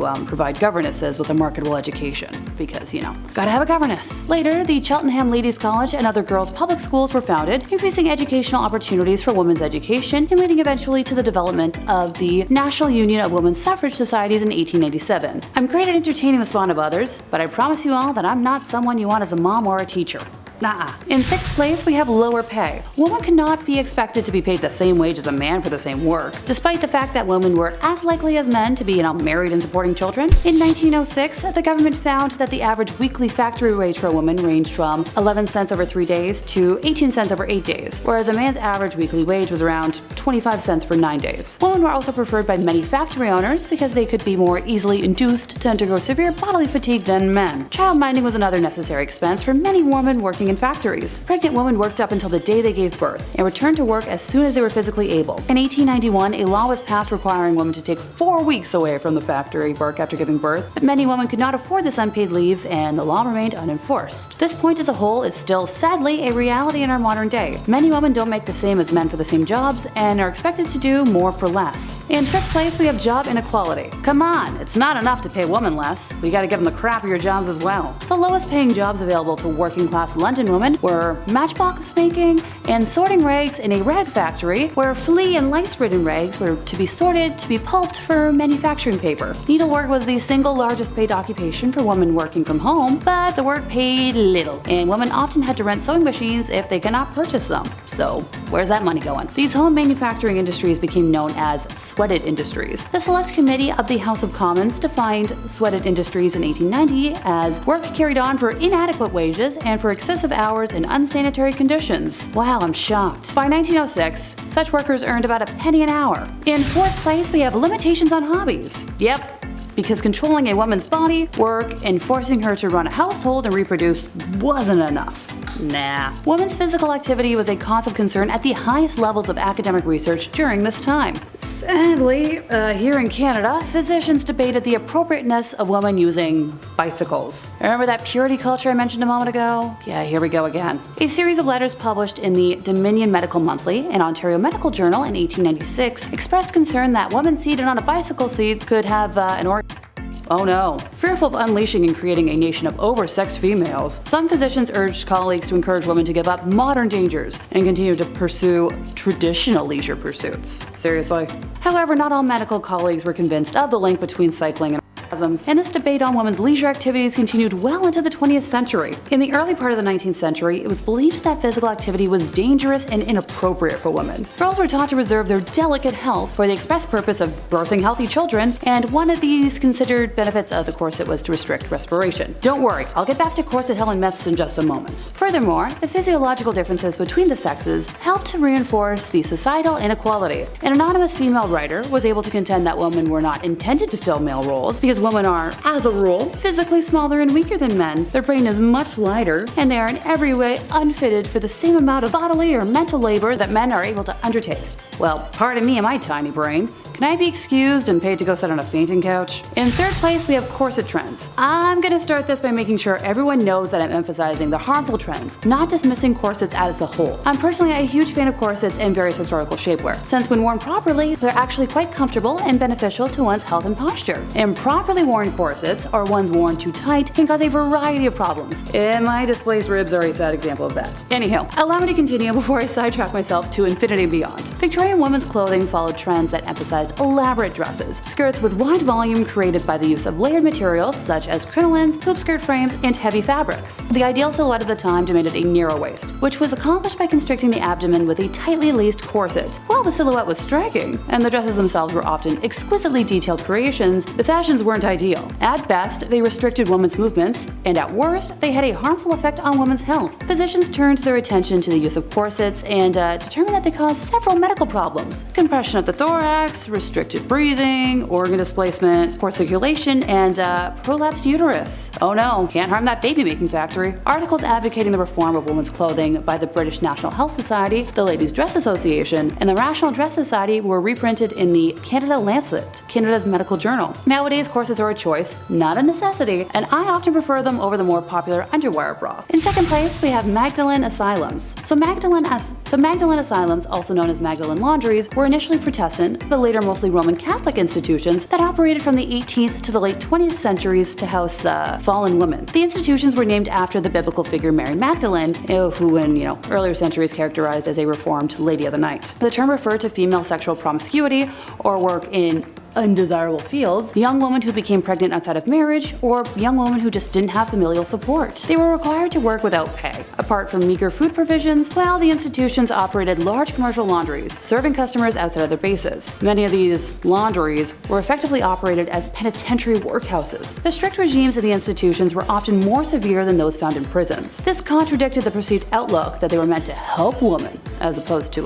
punishing them. The last one known closed only in 1996, which is a year before I was born, so they went on for way too long. In our first place, we have Woman of the Night. During the Victorian age, women selling their bodies was a wide-scale problem in Britain. The very essence of it went against every moral value that was promoted during this time. Values such as, chastity, prudence, and grace were dismissed and disregarded by fallen women. These women were led into this line of work for varying reasons, the most prominent being, social and economic concerns. Upon entering into this world, there were several different avenues that could be taken by women, including military encampments, brothels, and street walking. The number of women participating in this trade during the Victorian age was staggeringly high. Although London police reports recorded that there were approximately 8,600 women of the night known to them, it has been suggested that the true number during this time was closer to 80,000. As a result, concerns were raised, and the prominence led to several government acts. Goodness forbid a woman try and make money for herself on her own terms through selling something that would already be part of a dowry. This act would allow women to barter within the marketplace marketplace without influence of men who would often take their earnings in goods. And that brings us to the end of our list, and I'm sure you can see the smoke pouring out of my ears. Oh gosh, what a scandal. I've been talking about women's undergarments, sexuality, and been paid to do so. I'm definitely a modern gal, and a queer one who is very happy to be living in the time I'm currently in. Sure, things are far from perfect, but I have rights over my body, and marriage is a choice, not a limit. First up, let's meet Pearl Hart. And let me start by saying that there's like 3 Pearls on this list. Wild West was a big fan of that name, and Pearl was a big fan of the Wild West. She was born in Canada around 1870, and by 17 she was married to a gambler and on the train to the Americas, running from her terrible father and a life of disguising herself as a boy to commit thefts to scrape by. At 22, she attempted to divorce said husband to pursue further opportunities in the West. A total ride-or-die dandy, Pearl's husband upped his life to chase her down, and when he found her, Pearl was already living it up with cigarettes, liquor, and even morphine. He won her back, but only before being drafted. After her husband left to fight in the Spanish-American War, Pearl, who was using her old cross-dressing ruse to commit thefts and crimes alike, met a man named Joe Boot, who was a career criminal. They robbed stagecoaches for a while before she was caught and jailed. Hart is famous for saying, "I shall not consent to be tried under a law in which my sex had no voice in making." She was eventually released, to jail having helped her find sobriety, new skills, a career, and how to read and write. But the rest of her life is kind of unknown. America was shocked and thrilled by the idea of a female outlaw, and Pearl earned endless infamy from the age of 19. Newspapers clamored for interviews with Hart, while Cosmopolitan, a new magazine at the time, was obsessed with her and often sent reporters to try and get quotes out of her. The Old West never saw another woman like her. And Pearl wasn't the only one taking advantage of male privilege. Meet Charlie Parkhurst. And from 1812 until their death in 1879, nobody knew Charlie was biologically a woman. There's no official documentation on what Charlie identified as personally. If they felt themselves to be a woman or non-binary or transgender, we'll never know. The story goes that while in the poorhouse as an orphan, Charlie discovered that boys have a great advantage over girls in the battle of life, and they desired to become a boy because of it. But what we do know is that times were rough for ladies in the Wild West, so this crackerjack stagecoach driver decided to live most of their life as a man, driving stages for Wells Fargo and the California Stage Company, pulling cargoes of gold over tight mountain passes and open desert, at constant danger from rattlesnakes and desperados. But Charlie had the balls for it. They're remembered as short and stocky, a hard drinker, cigar smoker, and tobacco chewer who wore an eye patch after being kicked in the left eye by a horse, thus their nickname One-Eye Charlie. Using their secret identity, Charlie was also a registered voter, and meaning they may have been the first American woman to ever cast a ballot, and nobody knew. After stagecoaching industry began to die due to the railroads, Charlie lived out the rest of their life raising cattle and chickens until their death in 1879. It was then that their true identity was revealed, much to the surprise of their brooding and brutal friends, and then it was documented to the world in newspapers, many of which actually appreciated who they'd been in their secret instead of belittling them in death. I'm sure Charlie would have loved to see that and know that. She's who you'd see in these old western films. Josephine Sarah Marcus, a smolderingly good-looking actor born in 1861, Marcus ran away to Tombstone, Arizona while touring with a theater group performing Gilbert and Sullivan's HMS Pinafore. She stuck around to marry Sheriff John Banham, but 2 years later when notorious criminal Wyatt Earp showed up, well, her marriage went cold very coincidentally as she got all hot over tall, dark, and handsome Earp. Josephine and Earp fell in genuine love, and she'd supposedly be the reason behind the famous duel at the OK Corral, a 30-second flurry of gunfire involving the Wild West superstars Doc Holliday, the Clayton brothers, and of course, the Earps. He, unlike many, was unbothered and actually more intrigued by her Jewish heritage. The Earps lived an okay life once they settled a bit, moving between mining and oil camps and eventually California to promote a movie about Wyatt Earp's lawman exploits. Unfortunately, Wyatt passes away before this is accomplished, leaving Josephine to battle it out with the studios and writers who take the original biography and turn it upside down. A commercialized depiction of her husband and an unflattering portrayal of her is released called Wyatt Earp Frontier Marshal. It came out in 1931 and fueled 50 years of Wyatt Earp mania, pro and con in print and film. Until she died, Josephine worked hard to have the correct documentation of her beloved life released. She passed away in 1944 and claimed until her dying day that Wyatt Earp was her one and only true love. Here's another one, Pearl de Vere. She is one of the most famous madams in history. This red-haired siren was born in Indiana around 1860 and made her way to Colorado during the Silver Panic of 1893. de Vere told her family she was a dress designer, but in fact rose to fame as the Old Homestead, a luxurious brothel in Cripple Creek, Colorado. The price of a night's stay could cost patrons $250, which at the time was insane, but more so in comparison to how most hotels at the time charged about $3 a night. The building was reportedly equipped with an intercom system and boasted fine carpets, imported furniture and drinks, and chandeliers. As beautiful as she was sharp, the Rose of the Wild Bunch. Daughter to Germanic mother and Native American father, Laura Bullion faced discrimination and inability to fit in right away. But that's okay, she followed her father in the footsteps of career criminal. And while working as an escort in Texas, she becomes involved with Will Carver, who had been her married-in uncle until her aunt's recent demise. Now widowed, Carver took 15-year-old Laura to Utah with him, where he begins working with Butch Cassidy and the Wild Bunch in 1898, as does Laura. Laura Bullion helped the gang by fencing goods and money for them and was known to the group as Della Rose and often called the Rose of the Wild Bunch. Her affections also turned to Bill Kilpatrick, a member of the group, and they became lovers. Having taken part in several train robberies with the Wild Bunch, Kilpatrick and Bullion returned to Texas with William Carver, where Carver was ambushed and killed by lawmen on April 1st of 1901. Bullion and Kilpatrick then fled to St. Louis, Missouri, where they were arrested on November 8th of 1901. Kilpatrick was found guilty of robbery and sentenced to 15 years in prison, while Laura was sentenced to 5. After serving 3.5 of those years, Laura was released from Missouri State Penitentiary at Jefferson City, Missouri on September 19th of 1905 and lived the last years of her life in Memphis, Tennessee, under the name Freda Lincoln, where she was a seamstress and a dressmaker. She passed away on December 2nd, 1961, and is buried in Memphis under a tombstone that reads Freda Bullion Lincoln, Laura Bullion, the Thorny Rose. Next, Mary Ellen Pleasant, the most powerful black woman in the Golden Rush era. Historians indicate that Pleasant was most likely born a slave but got her freedom at an early age. She worked on the Underground Railroad as a young adult, ushering enslaved people out of the South and into the northern states. Like many others seeking their fortunes during the gold rush, Pleasant and her husband moved to San Francisco. Here, she works as a cook and waitress and a professional eavesdropper. I know we're all taught not to be nosy, but Mary Ellen learned from the conversations of wealthy patrons, intentionally listening in for valuable information. She took what she learned and began applying it as banking and monetary skills that launched her immediately upwards. She took what she learned to help build a substantial fortune and eventually became one of the richest women in the city. Pleasant was an astute investor whose portfolio included real estate, railroads, restaurants, boarding houses. Pleasant's wealth, however, could not shield her from racism. In 1866, a streetcar conductor in San Francisco refused to let her board because she was black. Outraged, Mary Ellen sued, and the case went all the way to the California Supreme Court. In a historic decision, the courts ruled that segregation on streetcars was illegal in California. However, in return, the Supreme Court reversed the damages Pleasant had been awarded in a lower court ruling. You win some, you lose some, and sometimes you get both. And now it's Donna Barcello. Described as the supreme queen of refinement and fashion, Donna Barcello was a prominent saloon owner and a professional gambler in Santa Fe in the 1830s and 1840s. Barcello was recognized for her charm and sharp business skills, which helped her establish as an influential member of high society during the heyday of the Santa Fe Trail. In 1835, Barcello opened a hotel and casino in the city center of Santa Fe. The establishment encompassed an entire city block and featured lavish decorations including chandeliers, drapes, mirrors, and imported furnishings. The casino became a destination for local socialites and trail travelers for its opulence. Barcello oversaw the casino's operations and regaled patrons as one of the card dealers, widely known as the best dealer of the card game Monte across the entire Southwest. Seeking trade deals and investments that increased her wealth and social status, exercised economic and political sway, she made her fortune from real estate and gold ventures in addition to her casino. And when the American civilian government established itself in Santa Fe during the Mexican-American War in 1846, Barcello allied herself with Americans and assisted them by providing information and at times money. Accounts and representation of Barcello were often embellished by those who had labeled her the Queen of Sin. Barcello continued to operate her casino through the 1840s and died in January of 1852. Upon her death, she left several residences, properties, and fortune to her family, including 2 adopted daughters, in addition to substantial contributions to the Catholic Church and the city of Santa Fe to be used for charitable endeavors. Next up is Sing Choi. She's also known by the name China Mary and was an unofficial leader of Tombstone's Chinese community in the 1880s who supplied labor and opened laundries, restaurants, gambling halls, dens, and a general store. The Old West will always be remembered as an era of cowboy, but during its its peak years, Tombstone was actually controlled by a female immigrant. She arrived in Tombstone sometime around 1879, and at that time the Chinese population was 11 people, and she recognized the unprecedented profits waiting in the western boom towns. Mary's general store was in the center of Hoptown, a Chinese district of Tombstone. Mary's store dealt in both American and Chinese merchandise, and she gained a reputation as a universal accommodator. Everyone knew that nothing in Hoptown was done without China Mary's go-ahead, and so she was held in the highest of esteem throughout Tombstone society. She was an organized and shrewd business operator who had an attitude that discourse was bad for business. Her private police force handled any problem that arose within her community. Mary enjoyed the highest of respect. As a result, she could act as a sort of intermediary between her community and other ethnic groups. She was the conduit that made cooperation possible. She was not only a cunning businesswoman, but a sympathetic humanitarian and calculating capitalist. Mary was a genuine immigrant success story. Even as a woman in the Old West, she wielded real power. She died in December of 1906 from heart failure when she was 67. Flesh is in the name and it's her game. Susan La Flèche. This is the story of the first Native American to earn a medical degree. Born on an Omaha res in Nebraska as a young girl, she watched a sick indigenous woman wait all night for a white doctor who, after being called several times, just never came. The woman died the next day, and as Susan later wrote, "She saw the need of my people for a good physician." Susan's father taught her her own culture and traditions and then sent her to the reservation's Presbyterian school where she learned English, and then high school for further education to survive colonial society. She applies to the Women's Medical College of Pennsylvania. It's a bold move on her part because even during this time, the most privileged of white women of America faced enormous backlash when attempting a medical degree, let alone a poor native girl. Despite this, she graduated a year early and first in her class. Rejecting a potentially comfortable life on the East Coast, she returns to the Omaha reservation and became the sole doctor for more than 1,200 people across 400 plus miles, and she was only 24 years old. She marries, she has 2 kids, and she never stops. In fact, she keeps going till she has enough donations and supplies to open the first hospital on a reservation that was not funded by the government. Unlike the absent doctor that she remembered from her childhood, Susan helped anyone who needed it, regardless of race or ethnicity. On September 18th of 1915, Susan passes away. She worked hard to build a bridge between 2 worlds as her father advised, and it was evident at her funeral. 3 priests eulogized her, but it was a member of the Omaha tribe who delivered the final words in the Omaha language. And now for the last lady on the list, Cathy Williams, who also went in reverse as Williams Cathay from 1866 to 1868 with the famed Buffalo Soldiers who patrolled the 900-mile Santa Fe Trail. She was the first African-American female soldier to enlist in the Army. She's the only documented black woman to serve in the Army in the 19th century, and she's the only known black female soldier to be a part of the Buffalo Soldiers. Post-war job opportunities for newly freed slaves and for African Americans in general were non-existent, so many had no choice but to turn to the military service for employment stability, but also newfound access to healthcare, education, post-war benefits by way of pension. Her enlistment starts in November of 1866 in St. Louis, Missouri. A cursory examination by an Army surgeon should have outed Williams as a woman, but since the Army didn't require full medical exams at the time, she was minty. Eventually, her 3rd round with smallpox has a surgeon discover her secret in 1868. The post-surgeon found out I was a woman, and I got my discharge. The men all wanted to get rid of me after they found out I was a woman. Some of them acted real bad to me, Williams said. Once again, dressed as a man, Williams signed up to an emerging all-black regiment, the 38th U.S. Infantry, which would eventually become part of the legendary Buffalo Soldiers. These units dotted out the landscape of the American West and showed tremendous skill and valor in a range of duties. They fought in skirmishes with indigenous people, escorted vulnerable wagon trains, built forts, mapped the territory, protected white settlers, all with subpar equipment and a lot of racism towards them. In trying to make a life for herself, Williams could not have known her story had traveled. It landed with a St. Louis Reporter, and in January 2nd of 1876 edition of the St. Louis Times Daily, Williams officially became a headline when her story was published. Accounts say she died in 1893, shortly after being denied disability compensation required for her illness. Not for being undeserving of it, but simply because they couldn't grant it to her due to the fact she lied about being a man. And at number 10 is jewelry making. Egyptians saw deep spiritual significance in their jewelry, but also had a love of aesthetics, and those 2 things combined to create some of the most unique and lavish jewelry found in history. Worn to ward off spirits, protect health, bring good luck, and more, there were even certain colors and designs that were associated to certain gods and powers. And so, Egyptian jewelers followed very strict rules regarding the mystical aspects of their their jewelry creations. While a woman usually would not be a metal worker in Egyptian society, it was very common for her to be making jewelry. The tools were smaller and the process required less heat and thus less danger for her. Metalwork techniques included precious metal sheets that were cut and shaped, notched together. Wire work was accomplished through strip twisting. Pieces could be held together with this wire stripping system or crimping techniques. These strips were also how link chains were accomplished, as well as the securing of beads or the backs of earrings. For jewelry designed exclusively for burial, the metal was often quite thin, as the jewelry of the deceased was not subjected to the wares of everyday life. Precious stones, ivory, real flowers, and shells were all common ornaments, as was name engravements, but it was more common with royalty. Jewelry makers were women of high status due to these contributions and the revelry jewelry held in ancient Egypt. For number 9,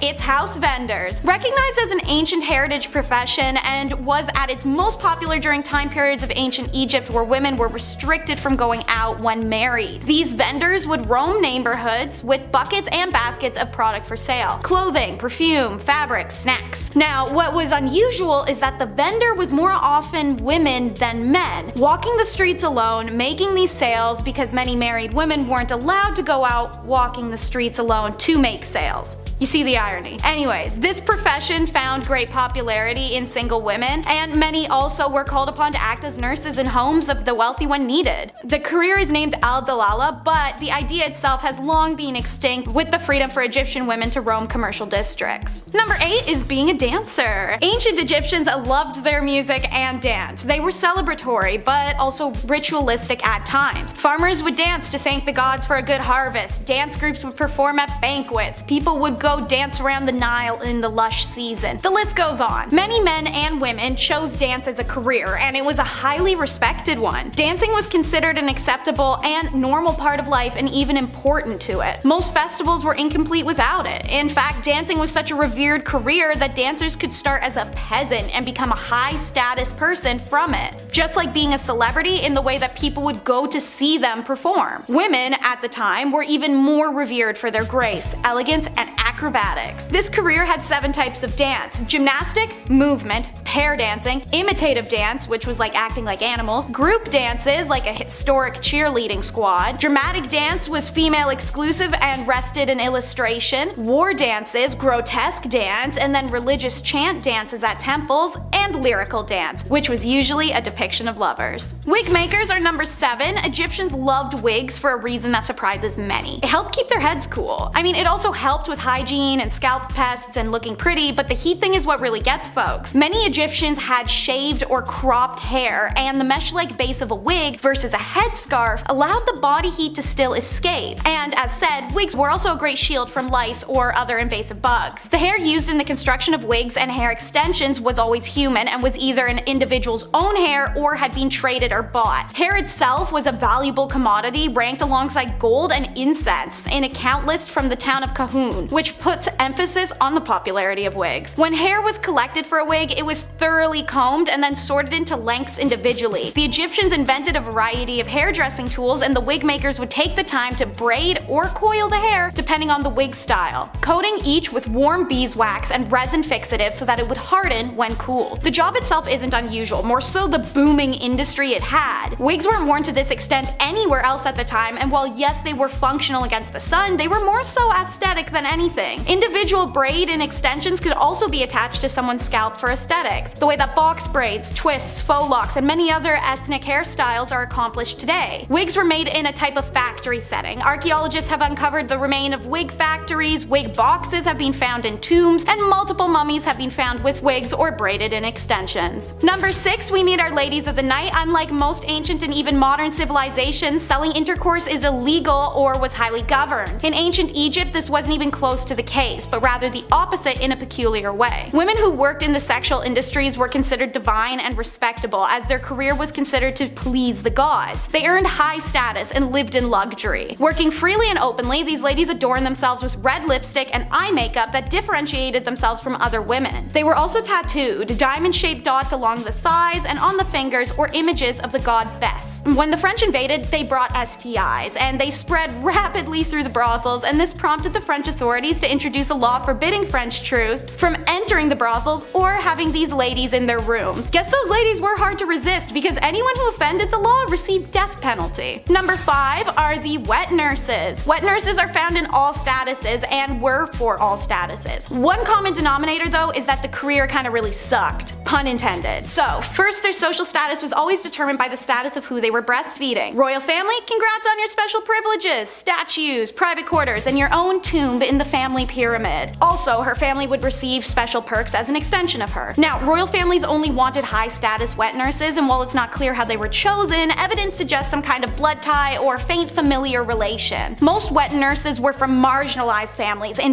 lower socioeconomic statuses and worked under conditions and pre-definitive wages. Wet nurse requirements for any status were intense. She'd have to have given birth at least twice, have a large but healthy body due to the belief that large bodies were more nourishing. Despite that, her breasts should be medium. Too small, not enough food. Too big, the baby's spoiled. In addition to all of these prerequisites, the wet nurse should be sweet-tempered, affectionate, and responsive to her charge. She should also abstain from intercourse because it could reduce her affection towards a child, and they also said no alcohol. A good call, knowing what we know now. Wet nurses were women exploited for the products of their bodies. As slaves, they were coerced for their milk. As lower social status women, they were employed for their bodies to enhance their inadequate domestic status. Even her own household suffered physically and monetarily if a wet nurse defaulted or failed a contract. On the same page, surrogates are number 4. This is a widespread practice in Egypt. The first story of surrogacy found in Genesis 16 of the Bible was the story of infertile Sarah having Egyptian Hagar carry her child for her and her husband Abraham. Even Egyptian pharaohs had used concubines to produce heirs. They often married their sisters or aunts, and children born of these marriages were most of the time not in great or functional health and wouldn't survive. Any child born of a concubine for a pharaoh was accepted as his lawful offspring. Now, they were quite limited in their rights and they could only inherit the throne in case of the absence of another more entitled heir. Surrogates experienced similar contracts and status leveling as wet nurses. They were desired to be mothers already, have a bigger, healthier body, and naturally beauty was a desired element as well. Women of low status who made a career of surrogacy often died in childbirth or from hemorrhages due to the repetitive birthing process, but for some, it was the only career they could have. Priestess is number 3, and so while it was a male-dominated field, many women were employed as a priestess or a high priestess at the temples around Egypt. Mostly from upper status, many were married to the priests, which they owed their position in society. Despite this, they played roles in the temple rituals, such as servicing goddesses Hathor, Neith, and Pakhet, or working as dancers, musicians, singers, and acrobats in the temple. The most important priestess was known as the god's wife Amun. This woman was usually the daughter of the pharaoh or sometimes his wife. She usually held a very high position in court and performed important rituals to honor the god Amun. The priestess was in charge of managing the gods' affairs, attending to ritual dances and performances, shaking their rattles and rattling their necklaces, which were long and heavily beaded objects. By the beginning of the New Kingdom in 1550, the title Chantress of Amun was used, and it was usually the wives of the priests who gained these elevated positions as well. The concept of a woman as a priest was unheard of in many kingdoms. A high priestess and the reverence and traditions of female gods being led by women were unusual to outsiders of Egypt, who oftentimes restricted most priestly activities to just men. Number 2 is professional mourners. Okay, so here's a weird one. Professional or paid mourning is an occupation not only found in Egypt, but in China, the Mediterranean, and Eastern Europe. This practice is literally paying a stranger to attend a funeral to lament, deliver a eulogy, help comfort the family, entertain, or lay on the ground wailing. There's some range here, depends on what kind of funeral you want to have. These paid mourners made ostentatious displays, messy hair and smudged makeup, wailing, pounding on the ground or their chests, throwing themselves about as they smeared dirt and sand all over their body while they screamed. It's a full spectacle. Now, another depiction of the paid mourners in Egypt is a little more chill. 2 women impersonating the goddesses Isis and Nephthys. They were believed to play a special role in someone's death. Most inscriptions of a funeral where they are present as paid mourners, they are on each side of the corpse and their bodies are fully shaved. These women also had to be childless and have a tattoo of either Isis or Nephthys' name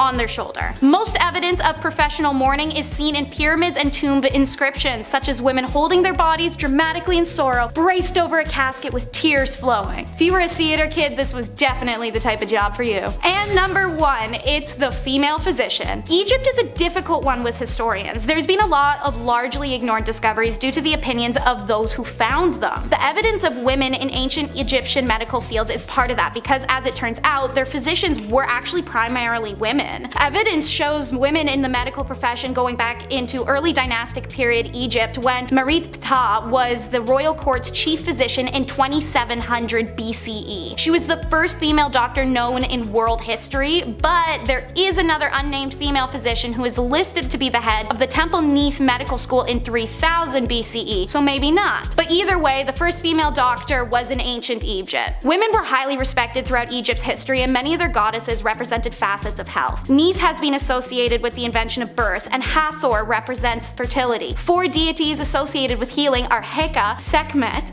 Serket, and Nefertum, which are all female. So, bizarre claims you may have heard that no women are involved in Egyptian medicine don't accord with the values of their civilization, which were incredibly equitable. By this reasoning, there were no women involved in anything of note anywhere in the world until the modern era, because history books make no mention of their contributions. But it's all up to say.